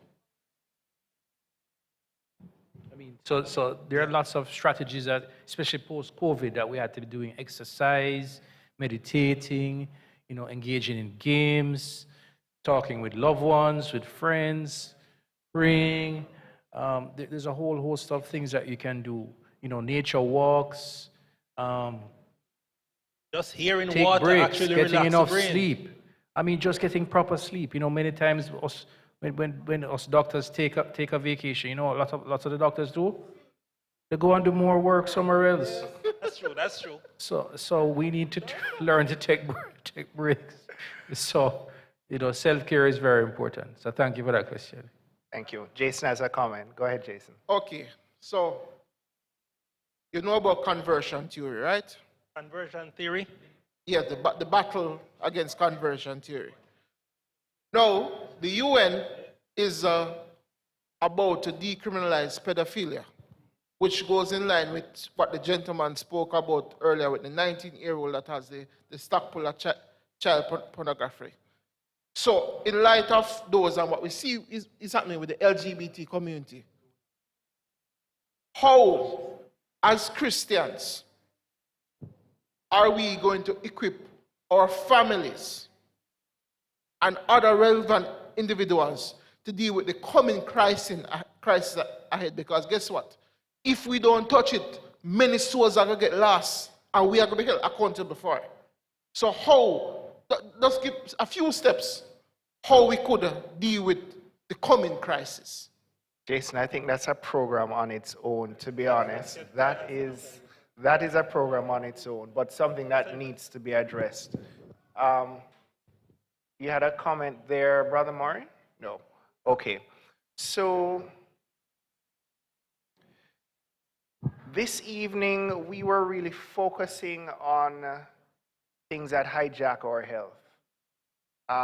We spent a lot of time talking about addiction, substance addiction, and how we can identify signs and symptoms of substance addiction and what we can do about it. But I indicated at the start of this program, there is a part 2, because in part 2, we're going to be focusing solely upon how we manage and address addiction. So if at the end of our program this evening, you are still left with questions about how to manage substance addiction, what to do, whether it's personally or in a family member or a friend, then you're going to have to tune in next week, Sabbath, same time, same place, for us to address the management of substance addiction and addiction in general squarely. But I think we've had a very good evening this evening. And in wrapping up, just before our Vesper thought, I want to give each of our panelists 2 minutes, just to, that's a long time, just to condense what you think is the most important point or pointers that you want to leave our congregation and our online audience with regards to addiction. Where should I start? I see, let's start with Daniel. Yes, let's start with Daniel and then move around. Go ahead, Daniel. All right. So I look at, let me use a person who smokes ganja as a leaf on a tree. We have to treat the root causes in many ways. So there's different reasons why persons use substances. Curiosity, peer pressure, stress, depression, a whole bunch of different reasons. So we have to deal with, in many cases, the underlying cause. For me, a lot, I guess based on my discipline, how I see life is I look through a trauma lens. So trauma-informed care. So a lot of things that we experience today is linked to our past. A lot of persons are still stuck in the past. So we need to understand, how do we remove ourselves in such a way from the past so that we may embrace the present? Because the future is not 10 years from today now. The future is right now. The future is this very second, with changes. So what I do today changes tomorrow. So we need to start take responsibility for our lives and heal from those emotions. Some of the persons who have hurt us had died long time ago and gone. But yet they're still living in our head, the thoughts. Right? Doc mentioned about epigenetics. This thing goes way back. So there is a conversation that we need to start, and we need to start talking to our children, because our children are hurting because the parents are hurting. So I need to help me so I can help my child. So we're talking about holistic approach to health, where in many cases people say it's taboo to say, why, I am not well. So make will normalize talking about mental health. Let's normalize talking about why I may need some help, right? Because if you don't, you're going to be stuck this version of who you are for the next 20 years. So we're stuck in time, or we're stuck in a loop, or we're stuck in a memory. Let us break the cycle so that we may heal and move forward. Thank you, Daniel. 20 seconds. I don't need 2 minutes. All right. I would like to just say, yeah, clap, Daniel. All right. I would like to say, pick up where Daniel left off. Seeking treatment for difficulties that we have is not a sign of weakness. There's a sense in which us as Jamaicans, we're kind of proud and we don't want nobody to think so we can't manage ourselves or manage our life. And we see going to a mental health or substance abuse counselor as weak. What I would like to do is encourage those of us who may have challenges to go for help, because there is a solution to the issues that you're facing. That's one. Two, there's also a sense in which we don't want to get involved in anybody else's business. So we may see young people around us doing things and we turn a blind eye to it. My encouragement is get involved. I don't know where we lost our way in terms of the village and caring for the village, but we have lost that. And my encouragement is, instead of saying, boy, I know my picnic that, you know, so I'm in a business. Or the children nowadays, if me go talk to them, you know, they're not even going to listen to me, so I'm leaving them alone. My encouragement is let us get out of that and go back to the days where we see a young person doing something, let us try and talk with them. If we can't speak with them, try and speak with their parent or try and get them some form of intervention, because it can go a long way. That's it. Thank you very much. All right, so they've said most of everything, right? So just in summary, addiction is a relapsing medical condition, right? And we use this thing called the trans-theoretical model, where it is common for persons to fail, to try and abstain from what they were doing, that harmful behavior. It's common for them to fail and return to that. They try to stop, they maintain it for a little while, they relapse. So they have to sometimes cycle several times through that cycle before they get it right. And so it's for us, as I said, the village, to support them, to provide that canvas, that space for them to heal, to recover. And we have to, of course, encourage the government to put in the things that's necessary, policy and enforcement, to try and protect our children and ourselves. And some of these things take time, but there are practical things we can do to reduce the stigma, to self-care, and we encourage that to prevent further addiction. Thank you very much. So a very special thanks to the members of our panel this evening. This was a very practical discussion about addiction, things that are hijacking our health. I want to thank Daniel Brown. Oh, I'm going to have to go back to my phone for that. Daniel Brown, substance abuse specialist, Yuki Atkinson, Uki, research analyst, and Dr. Craig Radlin, who is our psychiatrist. Thank you very much for a very engaging conversation.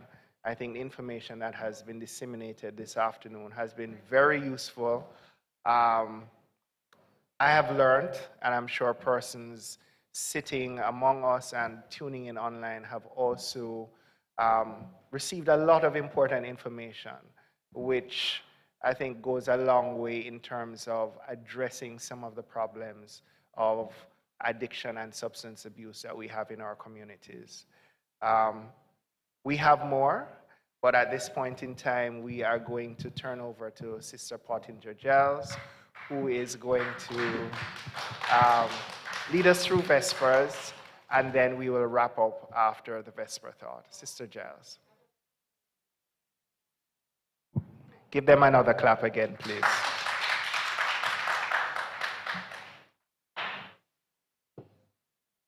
Okay. Okay, so greetings again. And for our Vesper Thoughts, I would like to bring your attention to the words of 2 Timothy 1, verse 7. For God hath not given us the spirit of fear, but of power and of love and of a sound mind. So we have been gifted with the spirit of power, of love, of a sound mind. And the biblical concept of a sound mind comes from the Greek word sophronisomos, meaning disciplined, self-control. Yes, really. So we have been gifted, and we have been given this wonderful gift. Question is, what do we do with a gift? So when we really appreciate a gift, we cherish it, we carefully use it, because we do not want to lose it. We make sure that the giver can see how much we appreciate it. We use it to bless ourselves, and we use it so that the giver can enjoy the joy of giving as well. And so the question is, how can we use this gift of power, this gift of love, this gift of a sound mind? Romans 8 verse 9 says, it tells us, but we are not in the flesh, but in the Spirit. If so, that the Spirit of God dwelleth in you. Now if any man have not the Spirit of Christ, he is none of his. And then the NIV version has it, you are, however, not controlled by the sinful nature, but by the Spirit. If the Spirit of God lives in you, you are controlled not by the sinful spirit or the sinful nature, but by the Spirit, if the Spirit of God lives in you. And if anyone does not have the Spirit of Christ, he does not belong to Christ. And Romans 8, 13 to 14 continues, using the same version. For if you live according to the sinful nature, you will die. But if by the Spirit you put to death the misdeeds of the body, you will live, because those who are led by the Spirit of God are sons of God. So the gift of the Spirit of power, that's the gift that we got. The gift of the Spirit of power, the gift of the Spirit of love, the gift of the Spirit of a sound mind gives us nature over sinful, gives us power over sinful nature. And this is done, so it gives us the power over addiction, gives us the power over, these bad habits that we have developed. It gives us the power over the effects of trauma. It gives us the power over the challenges that we have been speaking about here this evening. And all of this power, we get to do these things through the love of God and the ability to make right choices. That is, we choose to live godly and righteously in this sinful world. But I pause here to say that we do have a responsibility. With everything that we have been given, we have a responsibility.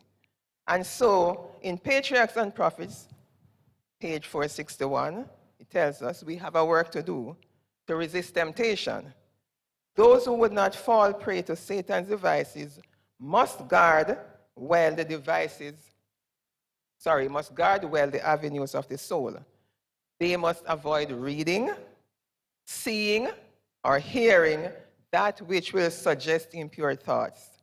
The mind should not be left to wander upon every subject that the adversary of souls may suggest. And Philippians 4, verse 8 says, whatsoever things are lovely, whatsoever things are honest, whatsoever things are just, whatsoever things are pure, whatsoever things are lovely, whatsoever things are of good report, if there be any virtue, if there be any praise, think on these things. And Psalm 119, verse 9 and 11 says, and wherewith shall a young man cleanse his way?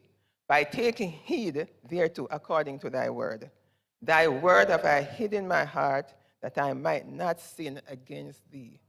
So as we go through this week, I really would like, to implore us that we can focus on our minds and our thoughts in spite of the challenges around us, the addictions, the different issues that we face on a day-to-day basis, the issues with our children, that we can bring to our minds that whatever the things that are true, the things that are honest, the things that are just, that are pure, that are lovely, that are of good report, that bring virtue and that bring praise to the Almighty, that we will focus on these things and that we'll keep the Word of God close within our heart, that we will have them in our hearts, because these are the way that we are going to receive that gift, that we are going to utilize that gift. We have been given the gift, but we have to use the gift that we have been given. And so we have to recognize and appreciate that gift, and so hide the words of the Lord in our heart, that we may not sin against him. I hope that as we go through this week, that we can really focus on these things, and that we will be blessed, and that as we continue with the rest of the program too, that we continue to receive of the blessings that the Lord has in store for us, and that he'll guide our footsteps throughout the week. Let us pray. Okay.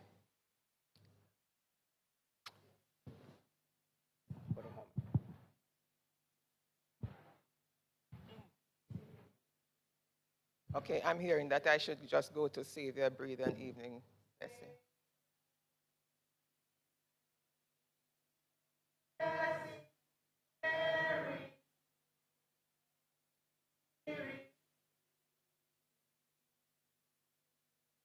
And what we come confessing, thou canst save and thou canst heal. Amen.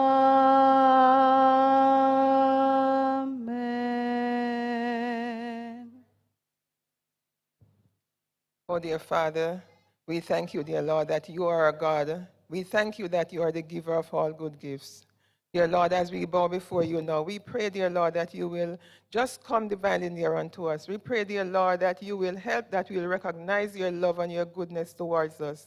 Dear Lord, help that we will recognize the gift of your Son. Help, dear Lord, that we'll recognize the gift of every good things that you have given unto us, dear Lord. The blessings of the Sabbath that has just come to an end, dear Lord. And the gift of another week. Dear Lord, as we contemplate, all the challenges that face us, dear Lord, help that we will focus on that which is good, that which is pure, that which is holy, dear Lord, that which is righteous. Help, dear Lord, that we will hide your words in our hearts. Help, dear Lord, that they will become life unto us. And that, dear Lord, as we go through this week, dear Lord, that we will be good examples to our families, dear Lord. Help that we'll take care of the gift that you have given us, dear God. The gift, dear Lord, of this body, of this temple of yours, dear Lord. Help that we will care for it in the appropriate way. You have given us your guidelines, dear God, and sometimes we do abuse this temple, dear God. Help, dear Lord, dear God, that you will forgive us of all the misdeeds that we have committed within this body. And help, dear Lord, that we will look to you, dear God. We ask that you will fill us with your spirit, dear God, and help that all that we say, all that we do, and all that we think will be in accordance with your divine will, dear God. We ask, dear Lord, that you will guide every family that is here. We ask, dear Lord, that you will bless our young people, our children, that you will bless the parents, that you will bless the caregivers, and help, dear Lord, that we will first, dear Lord, that we will look to you, dear Lord, for every guidance, and help, dear Lord, that we will follow your will, and that whatever, dear Lord, that we do and say, that, dear Lord, that you will bring honor and glory unto your name, and that souls will be saved in your kingdom. In Jesus' name we pray. Amen.